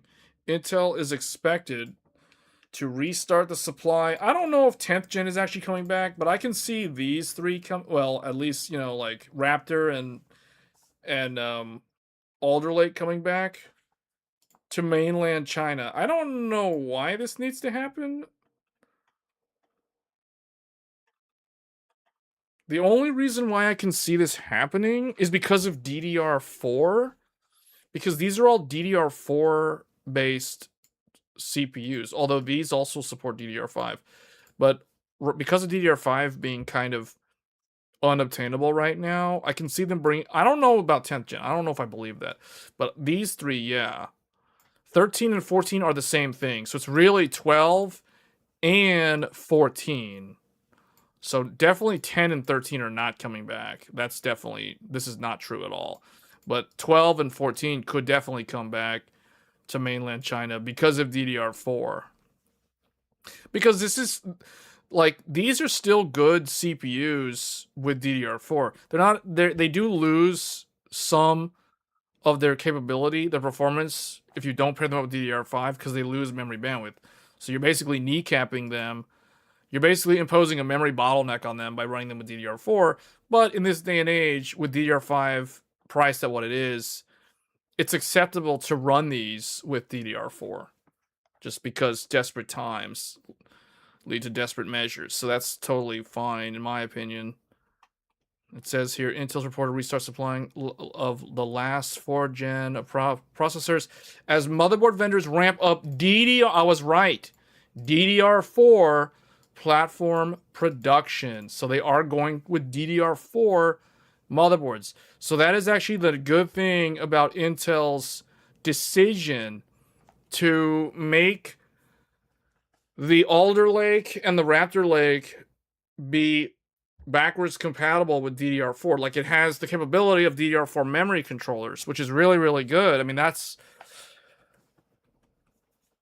was a very good decision. And I know a lot of quote unquote industry experts criticized Intel for this decision, saying that Intel at the time, they believed that it was a mistake and Intel should have gone all in on DDR5. My counter argument to that statement was that when Intel launched the 12th gen Alder Lake at the end of 2021, they launched it alongside DDR5. It was the first consumer desktop processor to support DDR5. However, DDR5 was incredibly expensive when it launched that year. In fact, with prices being what they are now, prices today are only marginally, depending on the memory capacity, they're either slightly less or equal or slightly more than what they cost when they launched with 12th gen. So this was in Intel's best interest to be backwards compatible with DDR4, because as someone who got this is the wrong one, 12700K LGA 1700 on launch day at Micro Center in 2021 during the second half of the pandemic, toward the end of the pandemic, right before Endwalker came out, by the way. I bought a DDR4 motherboard to go with this processor because myself and literally everyone with me at Micro Center on 12th gen launch day, all of us bought DDR4 motherboards because when we saw how much the DDR5 cost, I asked the sales guy, I was like, how much is 64 gigs of DDR5 so I can get it with 12th gen Intel? And this is what he showed me. He told me this was in October 2021. i7 12700K plus Z690 DDR, or what do we call this thing? Gaming X DDR4 from Gigabyte. That's the motherboard. And he told me for this, you need to get 2x 32 GBs for a total of 64 gigabyte DDR5 5600 G-Skill RIP Jaws. And you know how much this costs? $799.99. That is launch pricing for DDR5 5600 CL, was it CL30? CL30 G-Skill RIP Jaws for $800. So he showed me it, I looked at it, and I was like, okay, yeah, I'm not buying RAM. I'll take that DDR4 motherboard from Gigabyte. And that was the end of that. And pretty much everyone in front of me and everyone behind me in the line all kind of did similar things. The only thing was like people were choosing different motherboards. But yeah, no, I was not about to spend $800 on DDR5 5600. You know, I was like, yeah, this ain't happening. So no. So that is the reason why most people, myself included, when we think of 12th gen Intel, yes, it works with DDR5, but most people that bought into it when it was brand new and it was the fastest thing on the planet, pair it up with DDR4, man. DDR4. DDR4 all the way. This is a launch 12th gen i7 12700K. That means this one actually can do AVX 512. AVX 512. All I gotta do is flash my launch BIOS because Intel nerfed it. Intel got rid of the BIOSes. They told all the motherboard manufacturers update the BIOS and remove the ability to do AVX 512. And then later on, when people kept on like circumventing it, like not doing BIOS updates, just so they could keep AVX 512, you know what Intel did? Intel then took the 12th gens from manufacturing and they physically disabled the ability to do AVX 512 on 12th gen Intel. So anyone who has an Intel i7 or an i9 or an i5, basically anyone who has a 12th gen Intel, the way you can tell if you actually have AVX 512 capability on your CPU, look for the Intel circle. If you have the Intel circle on the IHS, you have AVX 512 capability in the silicon. If you instead have the newer Intel squarish logo dots, that means it is factory fused off. They physically removed the ability, forcefully removed it in manufacturing so that people could no longer use AVX 512 on the 12th gen CPUs. So, and then when Raptor Lake came out, Raptor Lake never had AVX 512 because they took it away. So Intel taketh awayeth from the consumers. Don't even get me started about E-cores causing problems with Endwalker crashing intermittently during the launch when you had 3-hour login queues if you were on the Ether data center like me. All right. Well, anyway, so going back to this, so they're bringing back 12 and 14th gen, Raptor Lake next. So they're basically bringing back. Why are they using 11th gen for this pick? Someone used AI to make this. I can already tell. As per several credible reports, Intel will ensure that Raptor Lake next. And Nova Lake. Oh my goodness, this is the strategy. The strategy has come down to sustain your DDR4 capable CPU alongside your DDR5 CPU because of the memory issues, the memory problems. Maybe this is the reason why AMD brought back that 5800X3D. Maybe the reason why AMD brought back this thing with the 10-year anniversary thing was for the same reason Intel is bringing back the Raptor Lake. To sustain the DDR4 memory controllers. That actually puts Intel in a better spot. In my opinion, Intel's in a stronger position then for DDR4 support because Intel's Raptor Lake is better than Zen 3. Like if you take Intel Raptor Lake plus DDR4 versus Zen 3 plus DDR4 because Zen 3 is only DDR4, Raptor Lake is going to be the better performer. It's going to use way more electricity, but it is going to be the better performer across the board.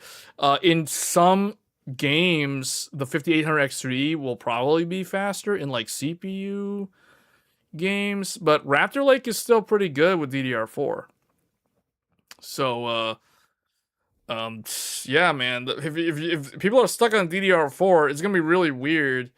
Because old CPUs from like, well, 14 gen is gonna be middle aged later this year in like Q4 of this year.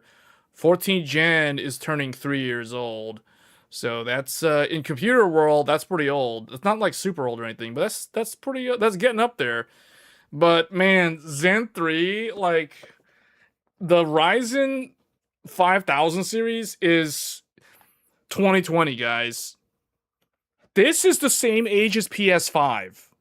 Like, this is pandemic 2020 CPU. Now, granted, X3D is from 2022. So, X3D is more like the same age as Arrow, like 12th gen Intel. But it's like, okay, AMD's last DDR4 CPU is similar in age to Intel's 12th gen.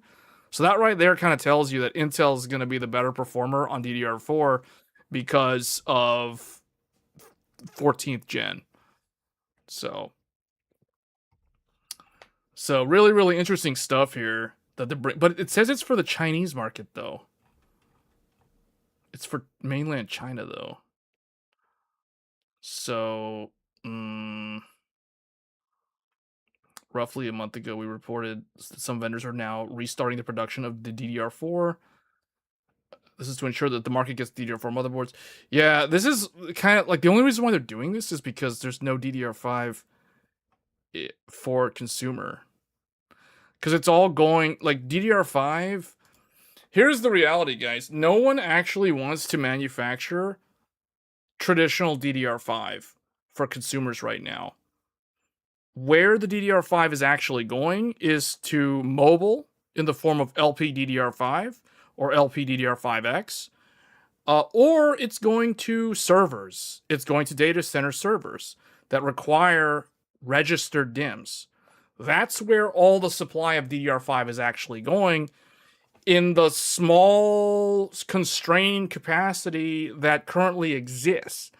So that means the bucket of leftover DDR5 for traditional desktops is getting smaller and smaller and smaller. And when that happens, what do you think they do? They raise the price. Because as the supply goes down and the demand either stays the same or goes up, I don't think the demand is going up. However, with new CPUs on the horizon, like Zen 6 and Nova Lake, those are only DDR5. So that's going to technically drive up the demand, even if it's temporarily, for DDR5. So that's going to also cause the prices to raise even higher than they currently are. So it's going to look really, really bad this holiday season for the people who are wanting to upgrade to a new platform like Nova Lake. Nova Lake is going to suffer really bad because there's going to be no, like, the DDR5 supply is getting more and more constrained because Apple needs DDR5 for their new iPhone. And what Apple wants, Apple gets. They will bow down and worship the Apple. You know what I'm saying? They're not going to go bow down and worship the Intel. Like, that's not how the world works. The consumer market will gravitate toward the iPhone and all these typical consumer devices globally. And that's what's going to cause PC enthusiasts to suffer even more in terms of supply constraints. On top of that, you have like laptops, and you have people that need devices for embedded, for like IT devices. A lot of people don't think about this, but there's things like firewalls, network switches, routers. All these electronic devices all need memory chips to run.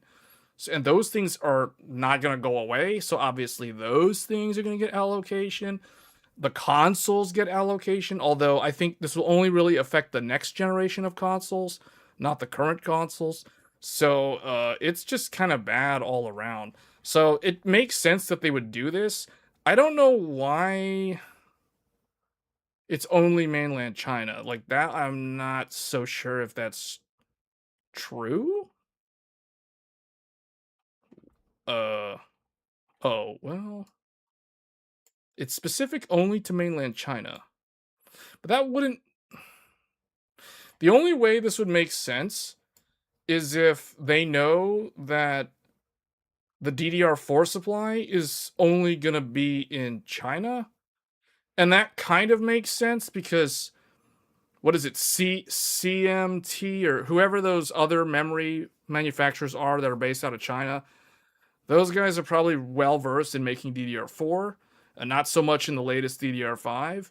So because they're behind in terms of DDR5 capability, they can still mass produce DDR4 so they can sell a bunch of DDR4 in the local market. The other big problem for, I guess, the rest of the world, at least for North America, is the US government. The US government is going to continue to like block and impede the Chinese companies from being able to sell these chips globally. So that that continues to be something that puts a damper on companies like CXMT and others that are producing memory chips in the Chinese market. So maybe that's the reason why. I'm not sure.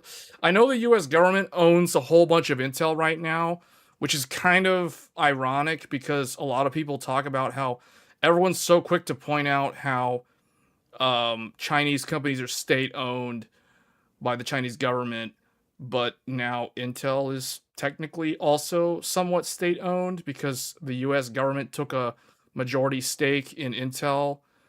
I forgot if it was earlier this year or sometime last year. I think it might have been last year, but that actually happened. So Intel technically is state owned, like US government owned to a degree.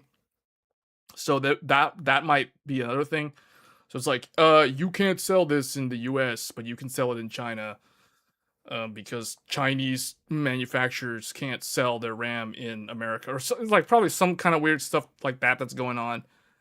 But that's I don't know, guys. It's kind of weird. So this might not really be something that we notice because it seems like it might be limited to the Chinese market according to this article, and it does kind of make sense if you look at what happened with Intel last year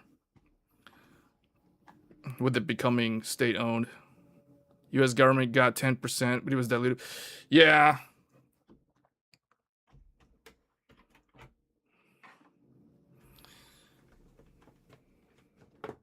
Yeah, that's kind of the thing because I the funny thing is I also read another article a few weeks ago that Apple is currently trying to negotiate. They're basically going to the US government and they're going to Capitol Hill and they're asking if it's okay for them to source memory from Chinese companies like CXMT. This is a real thing. Like, this is actually happening behind the scenes.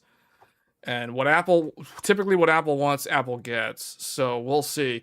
Like, Apple is one of the greatest. Like, they're the thing. Like, the US government respects the Apple, So we'll see what ends up happening there. But anything that can relieve the supply constraint, because man, this supply constraint it is just not a fun time to be an enthusiast.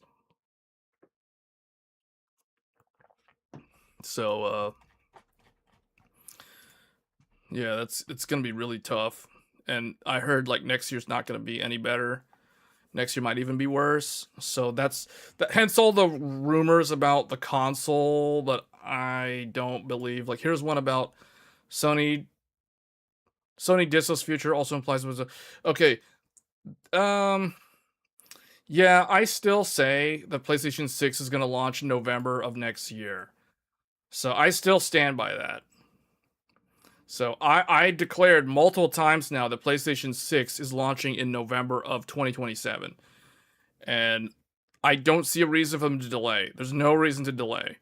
Now, the only thing is the cost of manufacturing for the PlayStation 6 will be sky high because of the current memory problem. So, but that shouldn't really be a reason. So here's the thing though about this. Like, I don't see how Sony could benefit from delaying the launch because the memory shortage can't really, it has to get worse before it gets better. And when it gets better, it's not going to become better immediately. Like, it's been a slow ramp up in terms of the memory prices in the last like almost a year now. But it's also going to be a slow ramp back down to return back to the way things were, if it ever returns to the way it was previously before the next generation with DDR6. So there's really no reason, because the specs and everything for this system are already locked in. There's no reason to like delay this console from the original launch of November of next year. So it's gonna launch November of next year. Now, what I can probably see happening is they end up manufacturing less units than they originally planned to because of the high cost of manufacturing. So that could happen. And that could mean that the launch price of the PlayStation 6 will be significantly higher than what it was originally supposed to be priced at. And that's just going to be a reflection of the times that it launches into, like the environment. So if the price to produce it is sky high, then it's going to have to command a sky high launch price. And that's just going to be what happens. But we'll have an idea of the PlayStation 6 by next summer. And then once the game shows next year start happening, like Gamescom in Germany, Tokyo Game Show in Japan, once those things happen next year, that I would imagine that at one of those two game shows or those events, Sony, they might not announce it at the actual event, but they'll probably announce it on like a separate direct stream around that time. So basically August, September of next year is when they'll probably announce the price of the PlayStation 6. They'll reveal and announce the PlayStation 6 officially probably around like May or June of next year. And then they won't say the price though. Then they'll say the price sometime around closer to launch, like August, September of next year. And then it'll launch in November of next year at that price. And that way they give the consumers a chance to react, whether positively or negatively, usually negatively, but especially with the way things are or what the price is expected to be. However, I think that by announcing the price and setting expectations ahead of time, they soften the blow, so to speak, in terms of the shock value of how much it's going to actually be priced at for MSRP. So, and because it'll probably be very low volume initially because of the supply constraints, yeah, you can expect scalpers to basically be all over. Well, I don't know, because if it's super expensive, people will probably still scalp it. I can still see that happening. But, if it's like $1,200, scalpers you'll still have people scalp it, but I think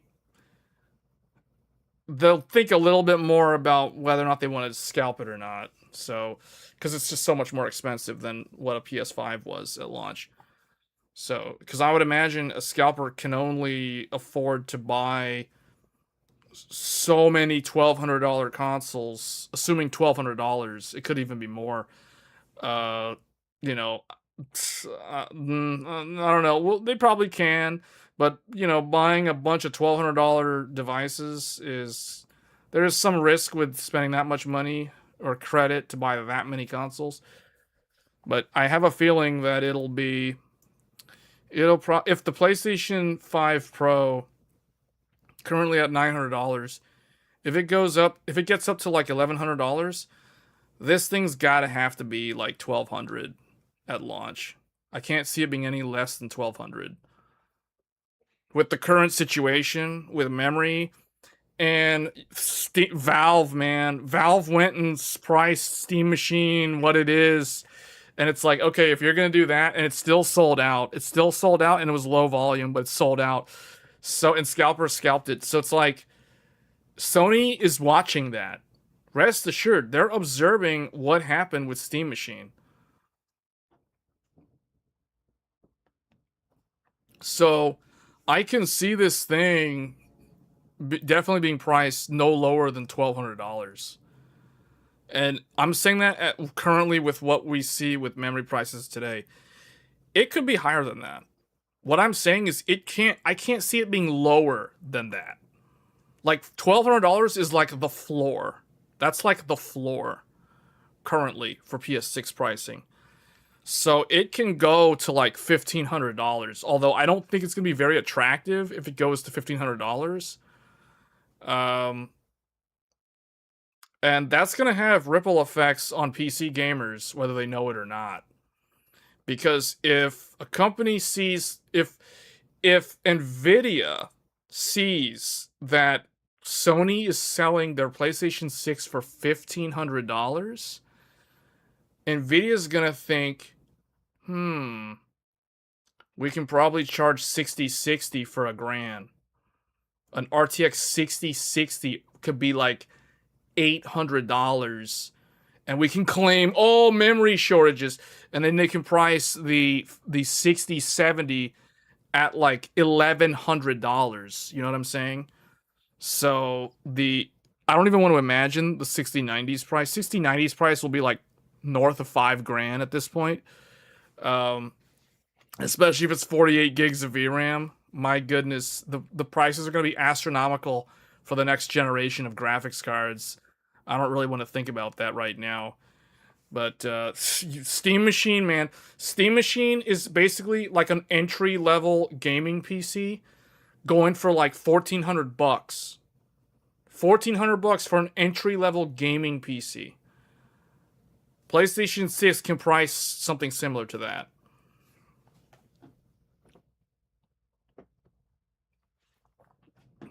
So it could be $1,200, $1,300, somewhere around there. Definitely, to me, that seems like a normal price in the current market. But man, this is going to affect the PC gamers in unprecedented ways. We're talking like insane increases in price for components to basically bleed the PC gamers dry, so they finally throw in the towel and subscribe to GeForce Now. It's all part of the plan. You know, this is a tinfoil hat moment here, but it's all a huge, it's all a giant conspiracy to get gamers to give up buying computer hardware for gaming and just subscribe to cloud gaming.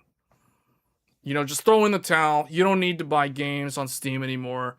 Don't give Valve your money. Don't give like hardware manufacturers money.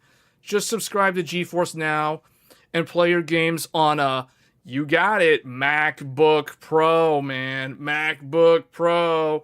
Apple always wins. Apple always wins. So it's like, just get a MacBook Pro and subscribe to GeForce Now and pay your dues, or get Xbox everywhere with Xbox Cloud Gaming, or PlayStation Now, PlayStation Gaming.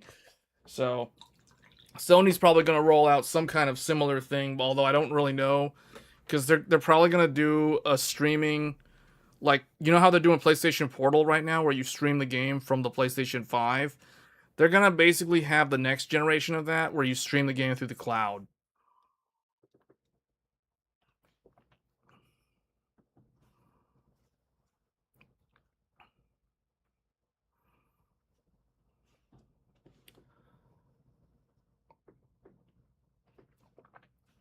Are they, though? A lot of people that I talk to, that don't play games. Now, keep in mind, I've surveyed people that play games and people that don't play games. When I survey people that don't play games, they tell me, when I ask them why you're not into gaming. Okay, there's obviously people that are never going to be into gaming, but the people who think about it logically, they'll be like, well, it's an expensive hobby. You know, it's not like a film where you can watch a movie for like 2 hours and then you're done and you go about your day. With a game, you have to sit down, you have to experience the story while actually actively participating in the gameplay, and it's something that will span way more than 2 hours. You can't just see the story from start to finish in one sitting, typically, for most good games, like most AAA games. So the responses I get are, well, gaming needs to be more accessible. It's not easily accessible. It's too expensive of a hobby. It requires me to go and like spend a lot of money on computer hardware that I don't really have that much of an interest in.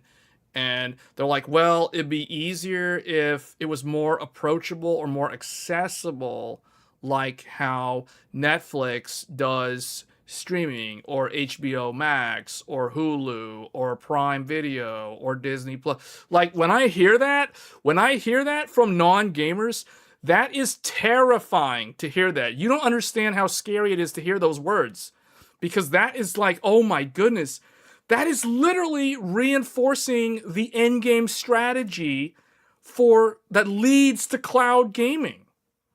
When you hear non-gamers talk like that and say stuff like, well, I would like to try gaming, but there's too much of a barrier to entry because the cost to get into it is like way too high. If it was only easily accessible like Netflix, when I hear words like, I'm like, oh my goodness, these people are literally validating GeForce Now by saying this without even knowing it. They're completely oblivious to that. But it's like, what are you saying? You're literally validating GeForce Now and Microsoft's strategy of Xbox everywhere. And you're not even a gamer.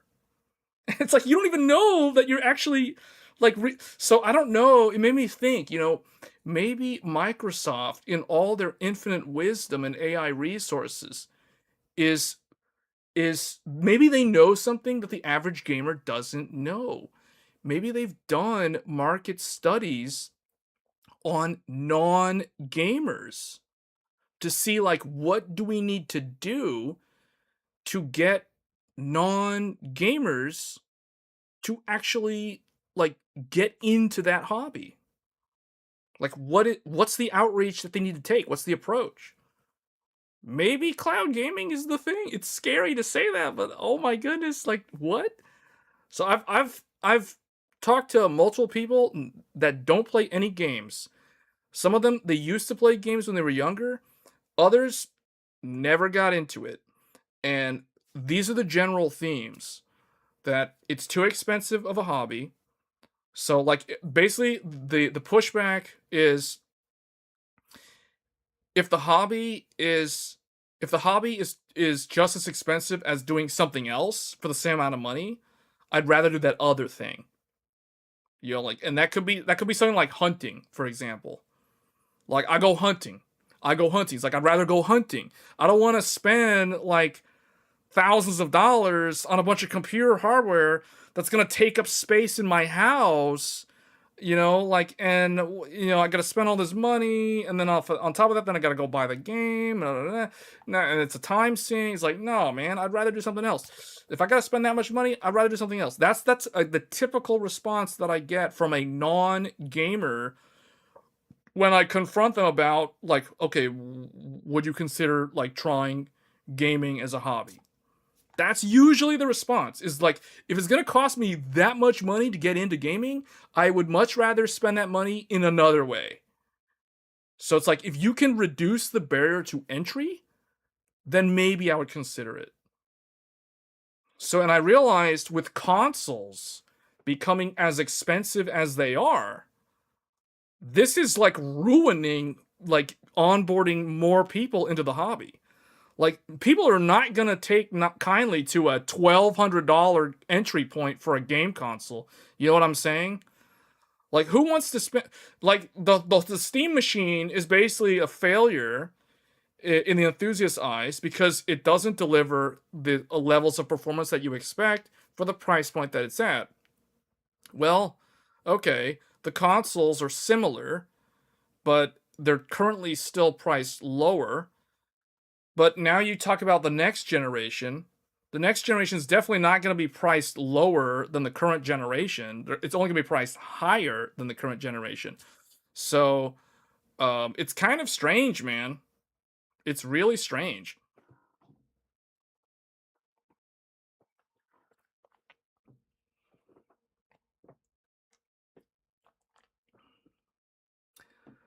It's becoming a luxury hobby. Yeah, exactly. That's actually a really good statement about it. Yeah.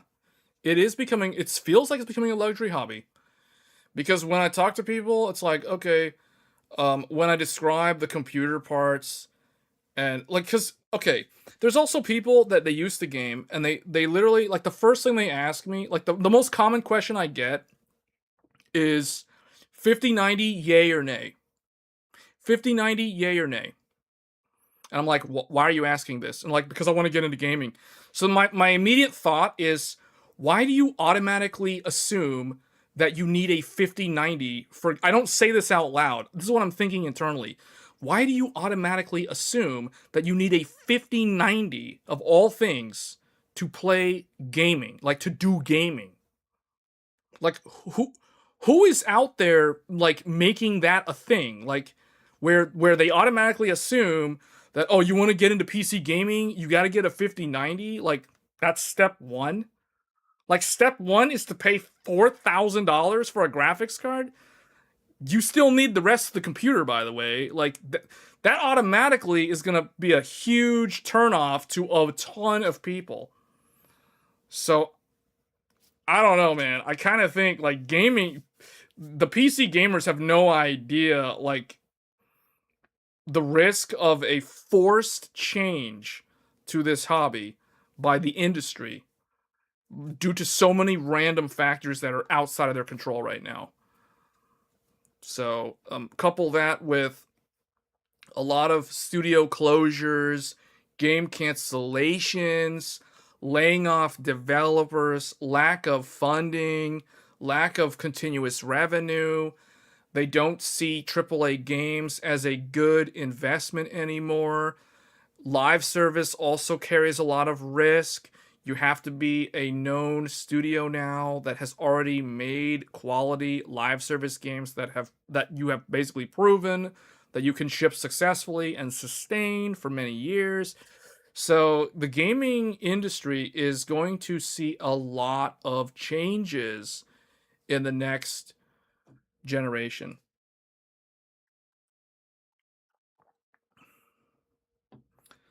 I think it's the YouTube builders that make people feel like 5090 is necessary to get the full experience. I don't know. Is it really though? Like, do people really feature 5090 that much anymore? Like, is it currently always mentioned? 50. The most common thing that I see people talk about when it comes to 5090 is the cable melting. The cable melting. Like that still shows up. Like the 5090 cable melting.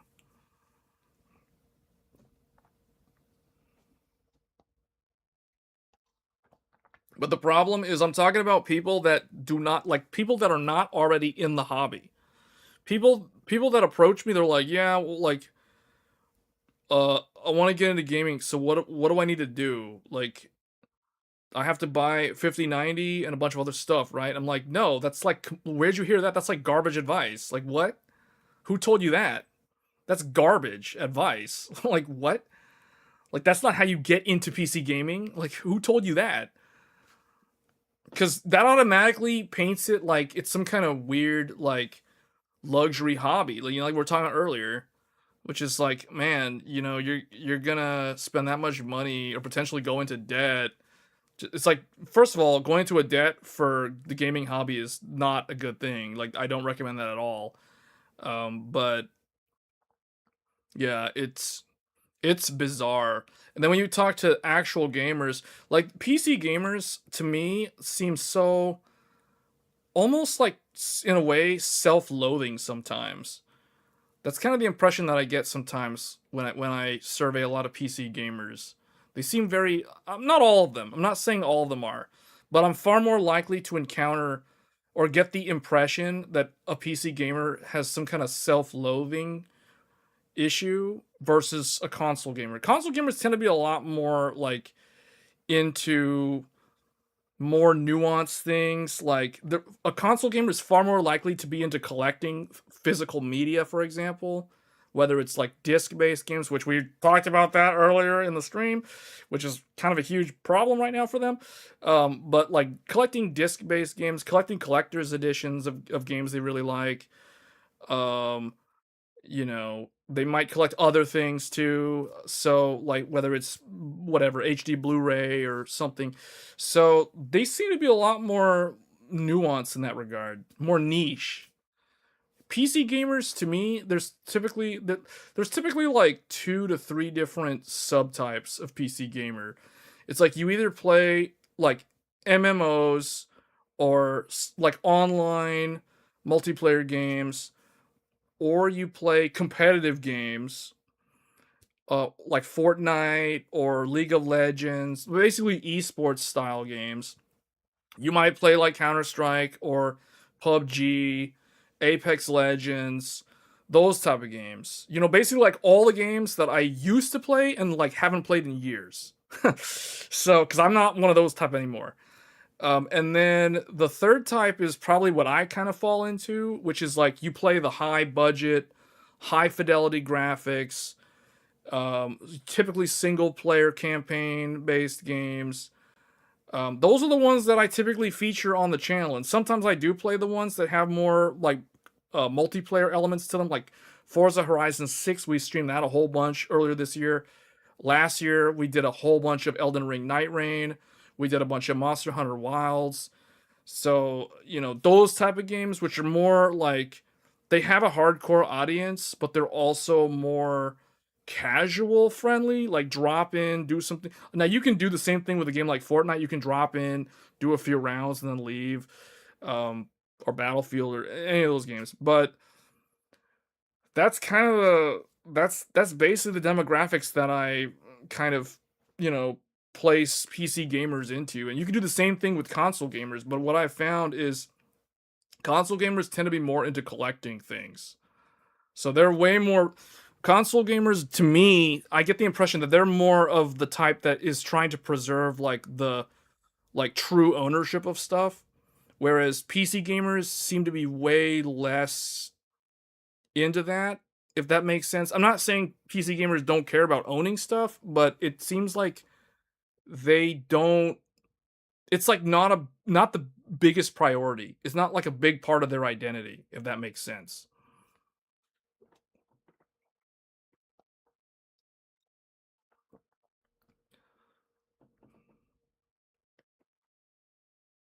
You'll turn on an Xbox One, play retro, Forza. You mean Forza 6? Wait, Forza 7. What's Forza 7? Oh, you mean Motorsport? Yeah. I don't know. Like with me, I typically don't touch the retro consoles. I have to go out of my way if I'm going to play retro consoles.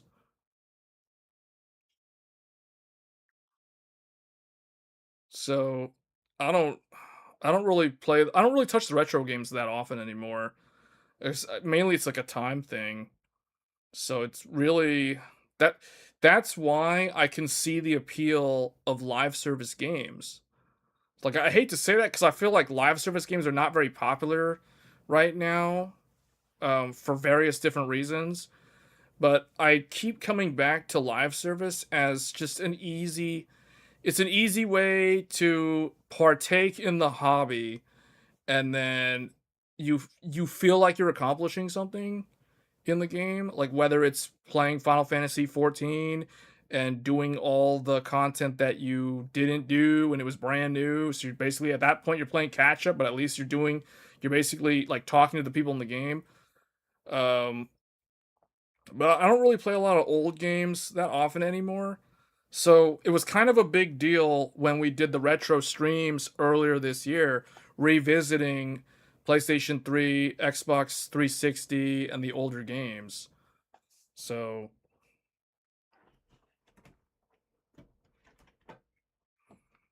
but I just don't really have any time anymore to basically try a bunch of different games. So that's the reason why for me personally, like the game has to be good ahead of time. Like I won't bother spending time on a game if it's not good. And obviously that's an opinionated statement when I say that's it has to be good, because that's a very subjective statement, but I just don't have the time or the cycles to spend on playing a lot of games anymore. So I basically have to prioritize my time accordingly. So I only really select what I consider quote unquote good games.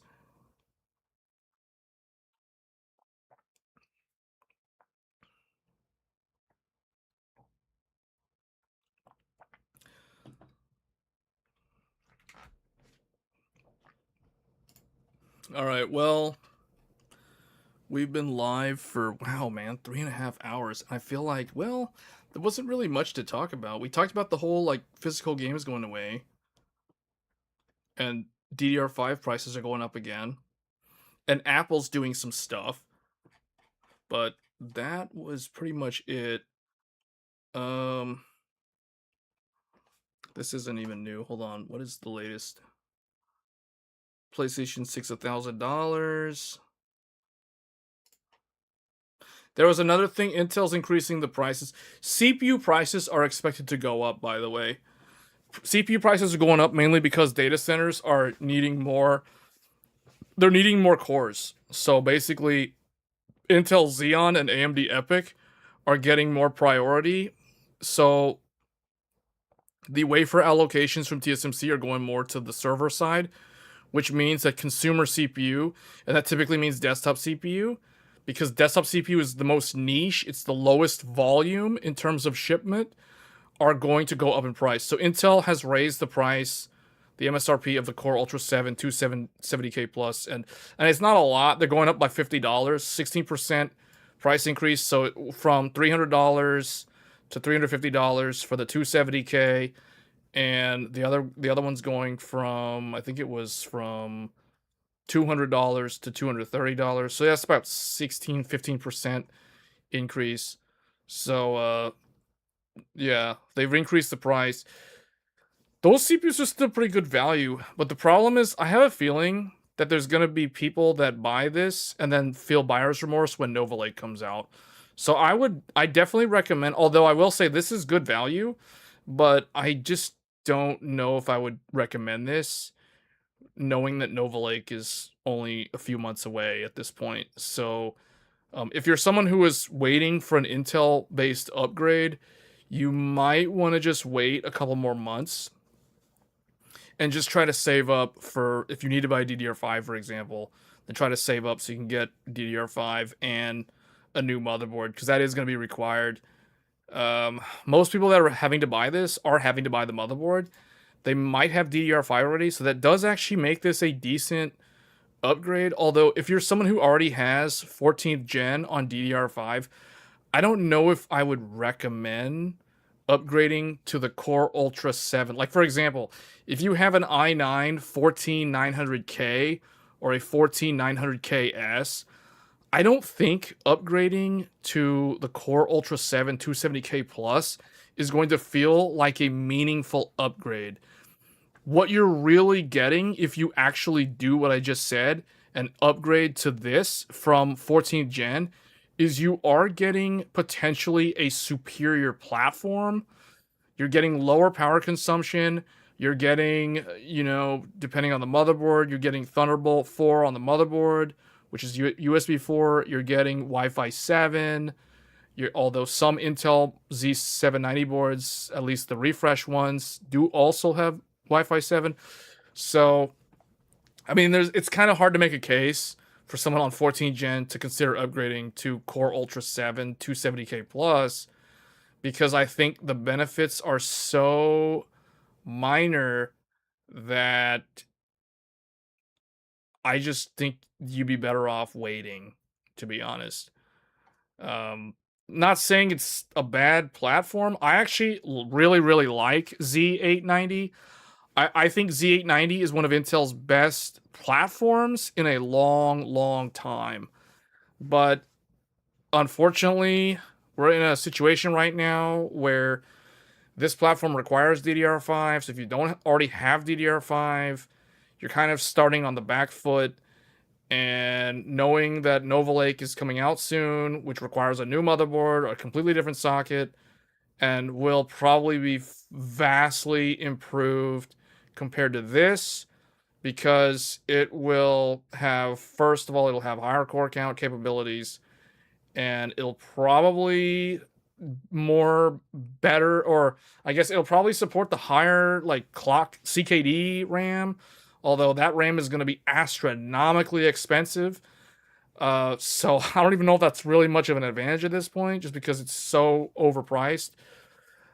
But I still think it's better to wait for Nova Lake than to go and get the 270K plus, unless you're someone who is currently on, like, I don't know, AM4, or well, even if you're on AM4 though, unless you're on like a really old AM4 and you don't want to get the X3D anniversary thing. If you're on AM4 or if you're on an older Intel platform, like if you're on 10th gen or older, then this will actually feel like a good upgrade because you're getting DDR5 memory bandwidth, you're getting Wi-Fi 7, you're getting PCIe Gen 5. I mean, there's a lot of stuff that you gain that you didn't have on the older platform. But if you're someone who's sitting on like Raptor Lake or even Alder Lake, this doesn't really make much sense. As someone who literally has the highest end Arrow Lake, the Intel Core i9 285K unlocked, yeah, the one with the unique packaging. As someone who literally has this and uses this, knowing what I know, because I remember I also have 13900K and 12700K and 11700K. The only one that I would consider a good upgrade to this would be anyone who's on like 11700K or older. If you're on 12 or 14, this doesn't make any sense. Like, this is not really the correct upgrade path. It's more like a side grade at best for those platform benefits. But otherwise, the prices are going up. That could potentially mean that the prices of Nova Lake are going to be pretty expensive at launch. Couple that with CKD or DDR5, and by the time Nova Lake comes out, DDR5 will probably have gone through 2 more price hikes. So yeah, it's going to be a really rough launch later this year. But regardless, I still recommend waiting. And then that's pretty much it. Nova Lake is coming, and it's going to be 400. Oh wow, 474 watt PL2 on the flagship. That doesn't actually seem too bad when you think about it, because it's so many cores. So this is actually more efficient than Raptor Lake. Just like 472 divided by like 48 or 52 versus like 300-ish divided by what, 20, like half of this. So yeah, this is more energy efficient. But this is why I told you guys, if you're gonna get Nova Lake, you better get a really good power supply, because this is gonna have some spikes. And you combine this with like a high wattage GPU or multi GPU, yeah, you're asking for trouble if you don't have a high end power supply. So there's talk about this. Some flagship motherboards for Nova Lake are gonna require 3 EPS 8-pin connections. Yeah, 3 EPS 8-pin connections. That is typically something that you only see on like a super high-end Threadripper motherboard or like traditional Intel HEDT. Although I don't remember an Intel HEDT that required 3 8-pin EPS. So, but yeah, that is gonna be an enthusiast platform, and that's why I'm telling people you might as well wait. If you waited this long, you haven't gotten that Intel Core Ultra 7 yet, you might want to wait it out just a little bit longer.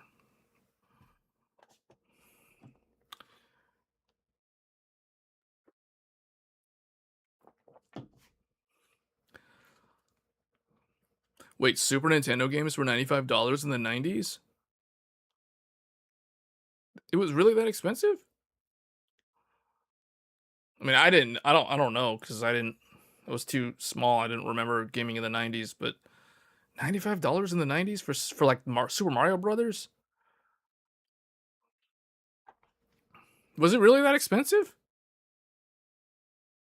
SNES games were, wow, they were that expensive?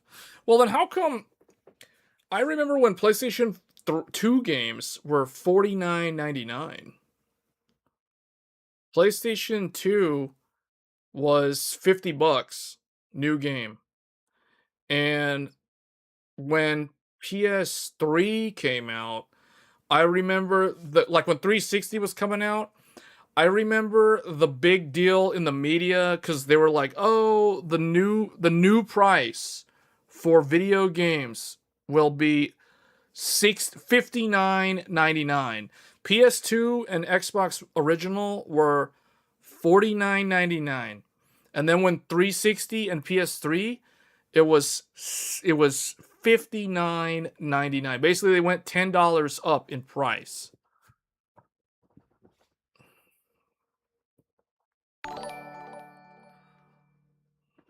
Would Nova Lake flagship surpass 9950X3D in gaming? That is a very good question that I'm pretty sure is probably on the minds of a lot of enthusiasts.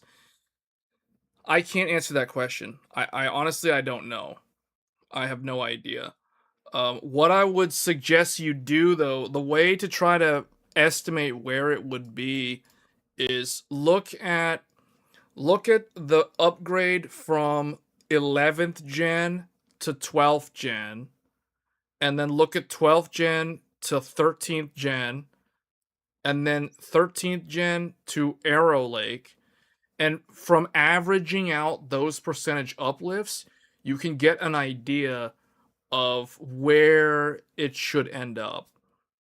So it'll probably, I mean, I would have to do the research. I don't actually know right now. Like in terms of how much faster 12th gen was over 11th gen, how much faster 13th gen was over 12th gen, how much faster Arrow Lake was over Raptor Lake. So here's what I suggest you guys do if you're interested. That is a really good question, by the way. But here, let's do this. So let's clean this up. This is like, I need to clean this up anyway. So,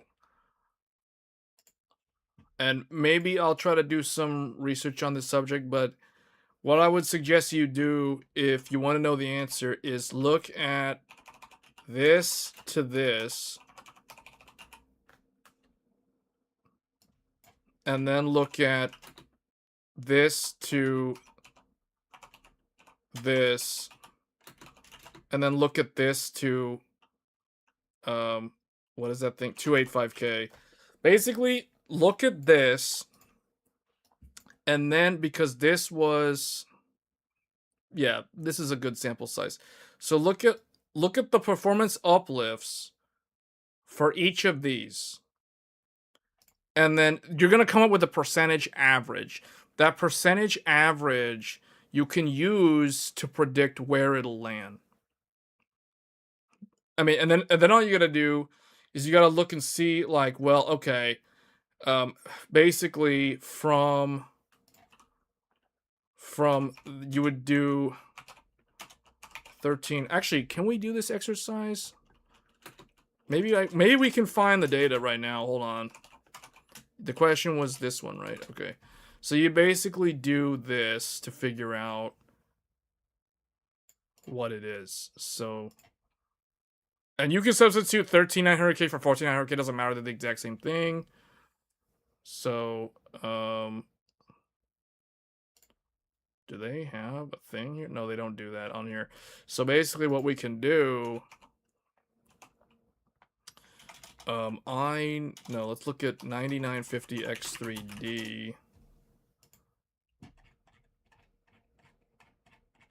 And then go to this. Okay.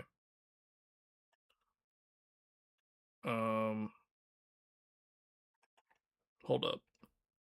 This doesn't give me all the info. Actually, what I want to do, they're not showing me all the CPUs. Hold on. Let's look at the 285K review, because maybe that one has the stuff.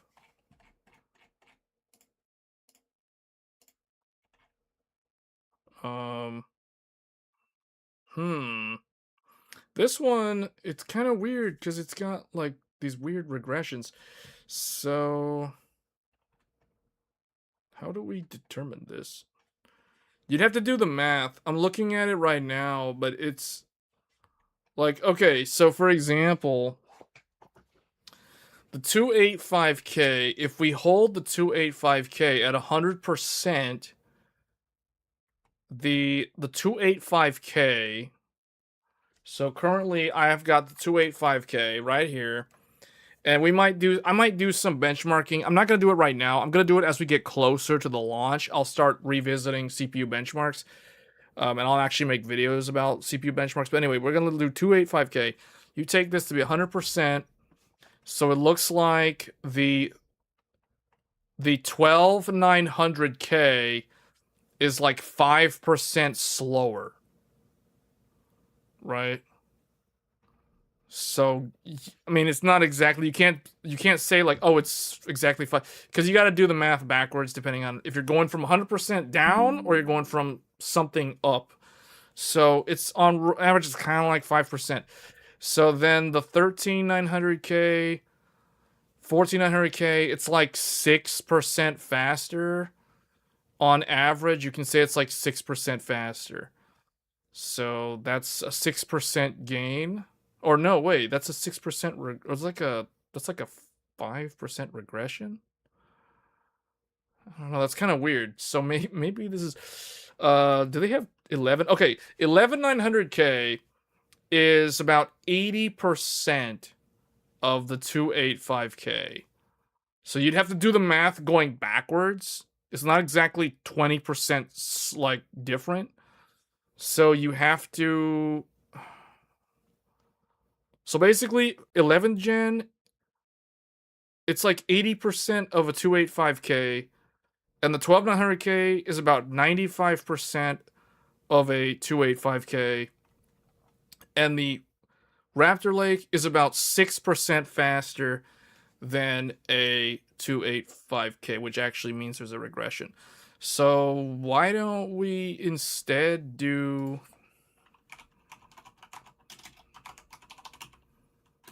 this one? Let's look from here.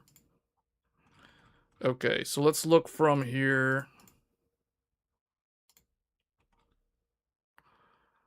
Okay. 11900K is 66% of a 14900K, and the 12900K is about 88% of a 14900K. So, okay, actually, I should be writing this down. So we can say you'd have to do, okay, hold on. This is I want the 12900 to 13 or 14. So this is 12, 10%. This is like 10. This is like 12%. So this is 12% improvement on average, it looks like. And then we go to 900K review. Fighting for the Performance Crown, November 2021. And this is when they did it backwards. Okay, so what is that? 15%. Okay. Okay. So on average, I'm starting to see this is like -5 on this one. Okay, so let's take a look at the math. Okay, so from 11th gen to 12th gen, we saw a 15% improvement in gaming on average. And then from 12th gen to 13/14, 14 would probably be like 13% improvement. So we saw about a 12% improvement. So you can, and then from 13/14 to 285K, we saw about a -5% regression. So, well, let's get the numbers. Let's get the 270K plus to basically counterbalance this. Let me see, because this kind of fixed the problems. So this one, if we look, according to this, there is basically no improvement over the. It's like 1% faster, so it's like the same as 14. So basically, you're at a net zero. You can say you're at net zero gain, going from 14900K to 27K plus. So that's the reason why, again, I don't really recommend upgrading to that.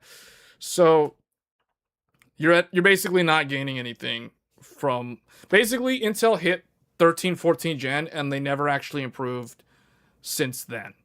So in terms of gaming performance, they either went down or they kind of like stay the same.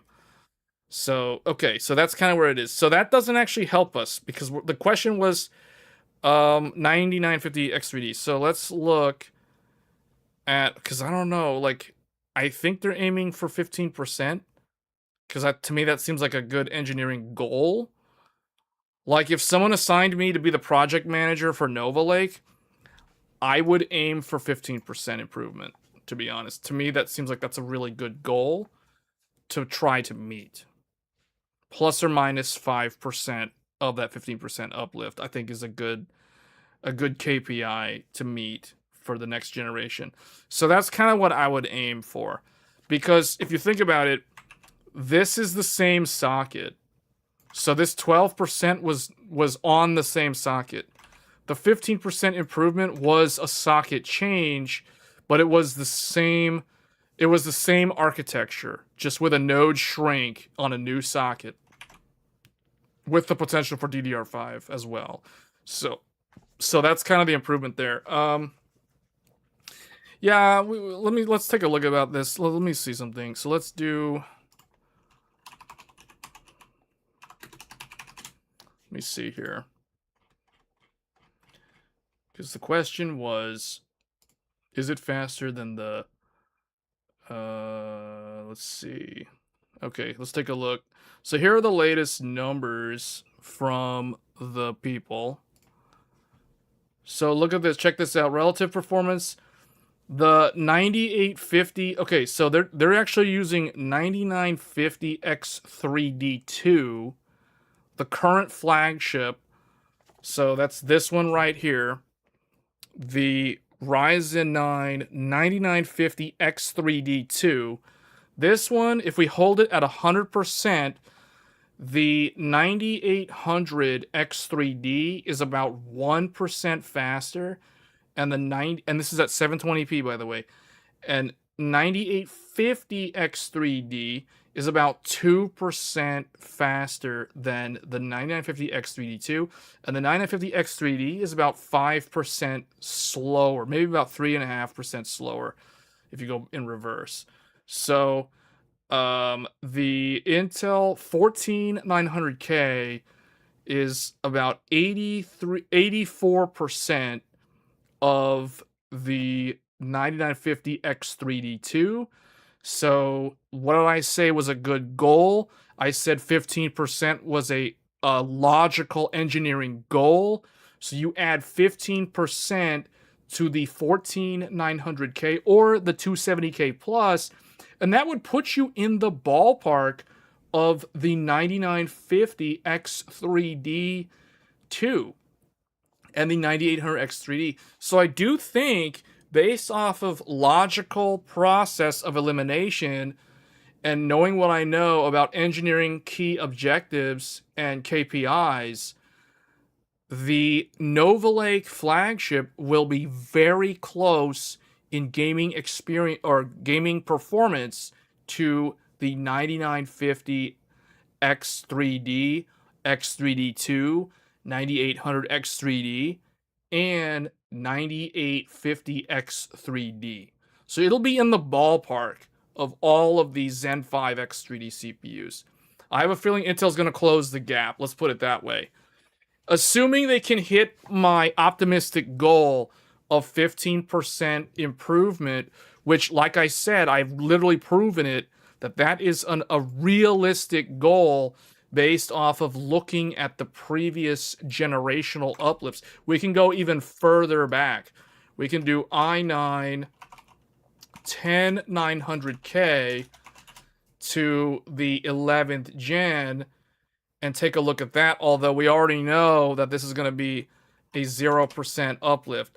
So that's not a very good indicator.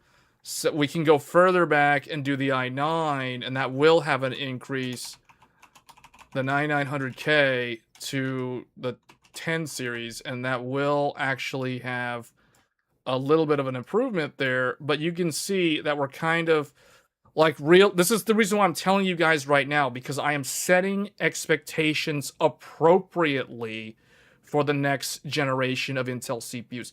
15% is the most optimistic number that you can expect because of the challenges with trying to get next generational improvements.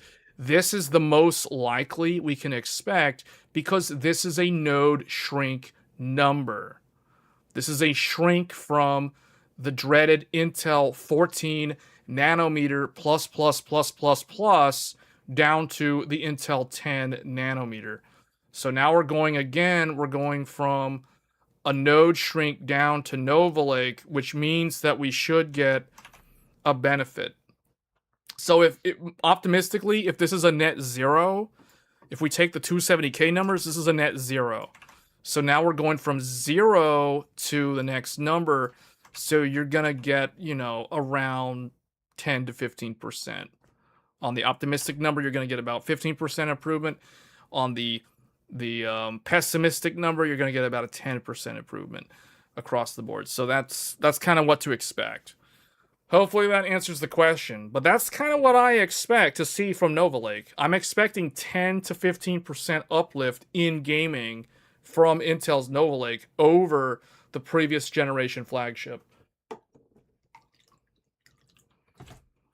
So, very interesting exercise. Great question. I would not have done this otherwise, and now I actually have established my own expectations for Nova Lake.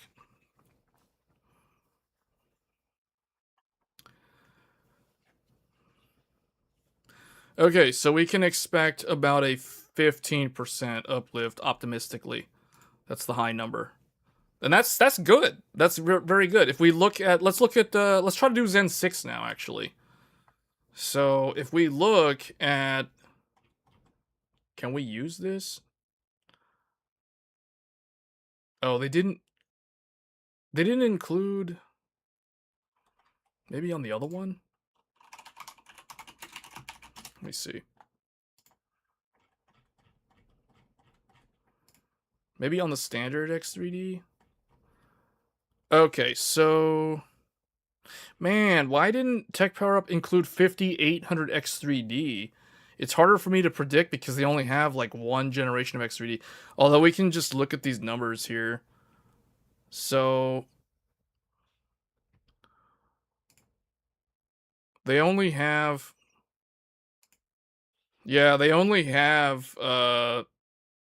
for 9950X3D, so the CPU that you asked me about specifically. So the 9950X3D, if we hold it at 100%, that's about 15% or so faster than the fastest current Intel flagship, the Core Ultra 9 285K, and that is about 10% faster than the 14 900K, the previous Intel flagship from 2023. So, yeah, if we add 15 to 14900K, it could end up outperforming the 9950X3D by a little bit. In fact, so you look at where the 9800X3D is, it could be close to 9800X3D in terms of gaming numbers. The Nova Lake flagship. Because it's all relative to what their track record is for gaming. Now for AMD, you can see they're getting, this is like 92% of 100%. So they're getting kind of like a 7% uplift or so, 8% uplift, somewhere in that ballpark. So you can say up to 10%. But it's hard to predict AMD with only one generation because they don't have the results for the 5800X3D. So it's hard for me to predict Zen 6 is what I'm saying because I have less data to go off of. Maybe I'll have to get my own data. I'll probably have to benchmark my own and go from there. But Tech Power Up usually does a really good job because Tech Power Up has a really good spread of games because they do a mix of like old and new games. So their averages are quite good. They're quite accurate because when I test my own CPUs and I look at their numbers, I'm like, yeah, these guys' numbers are legit. Like they're matching what I'm seeing. So with the exact same CPU. So that's why I typically use Tech Power Ups results. But yeah, this is kind of typical for the gaming PCs because of the way they have these set up. So hopefully that's helpful. Um, Ultimately, we don't know, but I'm gonna say like Intel should be about 10 to 15% faster than their previous flagship, and AMD probably also is aiming for the same 10 to 15% faster from their previous generation to their next generation. So, all right, guys. Well, that covers it for this episode of Tech Thursdays. We will probably do. So there is a holiday in the U.S. this weekend. It's the 4th of July, and it is actually. Isn't this like the 250 or two? Yeah, man. This is the 250th. So this is actually a big one. So this is the 250th anniversary of the U.S. celebrating the independence from Great Britain back in 1776. So I will do a gaming live stream. I don't know which day it'll be. So that's the reason why. That is the incentive to get subscribed to the channel and hit the bell icon for when I go live. If you want to participate in the gaming live streams that we do on the weekend, there will be one. I don't know if there'll be more than one this weekend, but you can count on one. So if you're interested, if you have nothing better going on this weekend, or if you're not in the U.S. and you want to tune in, and you keep in mind, like even if I'm playing a game, if you want to talk about technology like this, feel free to we can chat about that. It's no big deal. But anyway, that's gonna be it for this episode of Tech Thursdays. Hope you guys found this episode somewhat entertaining. I feel like we spent a huge chunk of this live stream talking about retro consoles and games, which I wasn't expecting to do, but it is somewhat adjacent to the topic of disc games going away. So I hope you guys found this entertaining, and I will catch you guys next week on Tech Thursdays. Same place, same time. Until then, take care, and I will see you guys then. Thanks.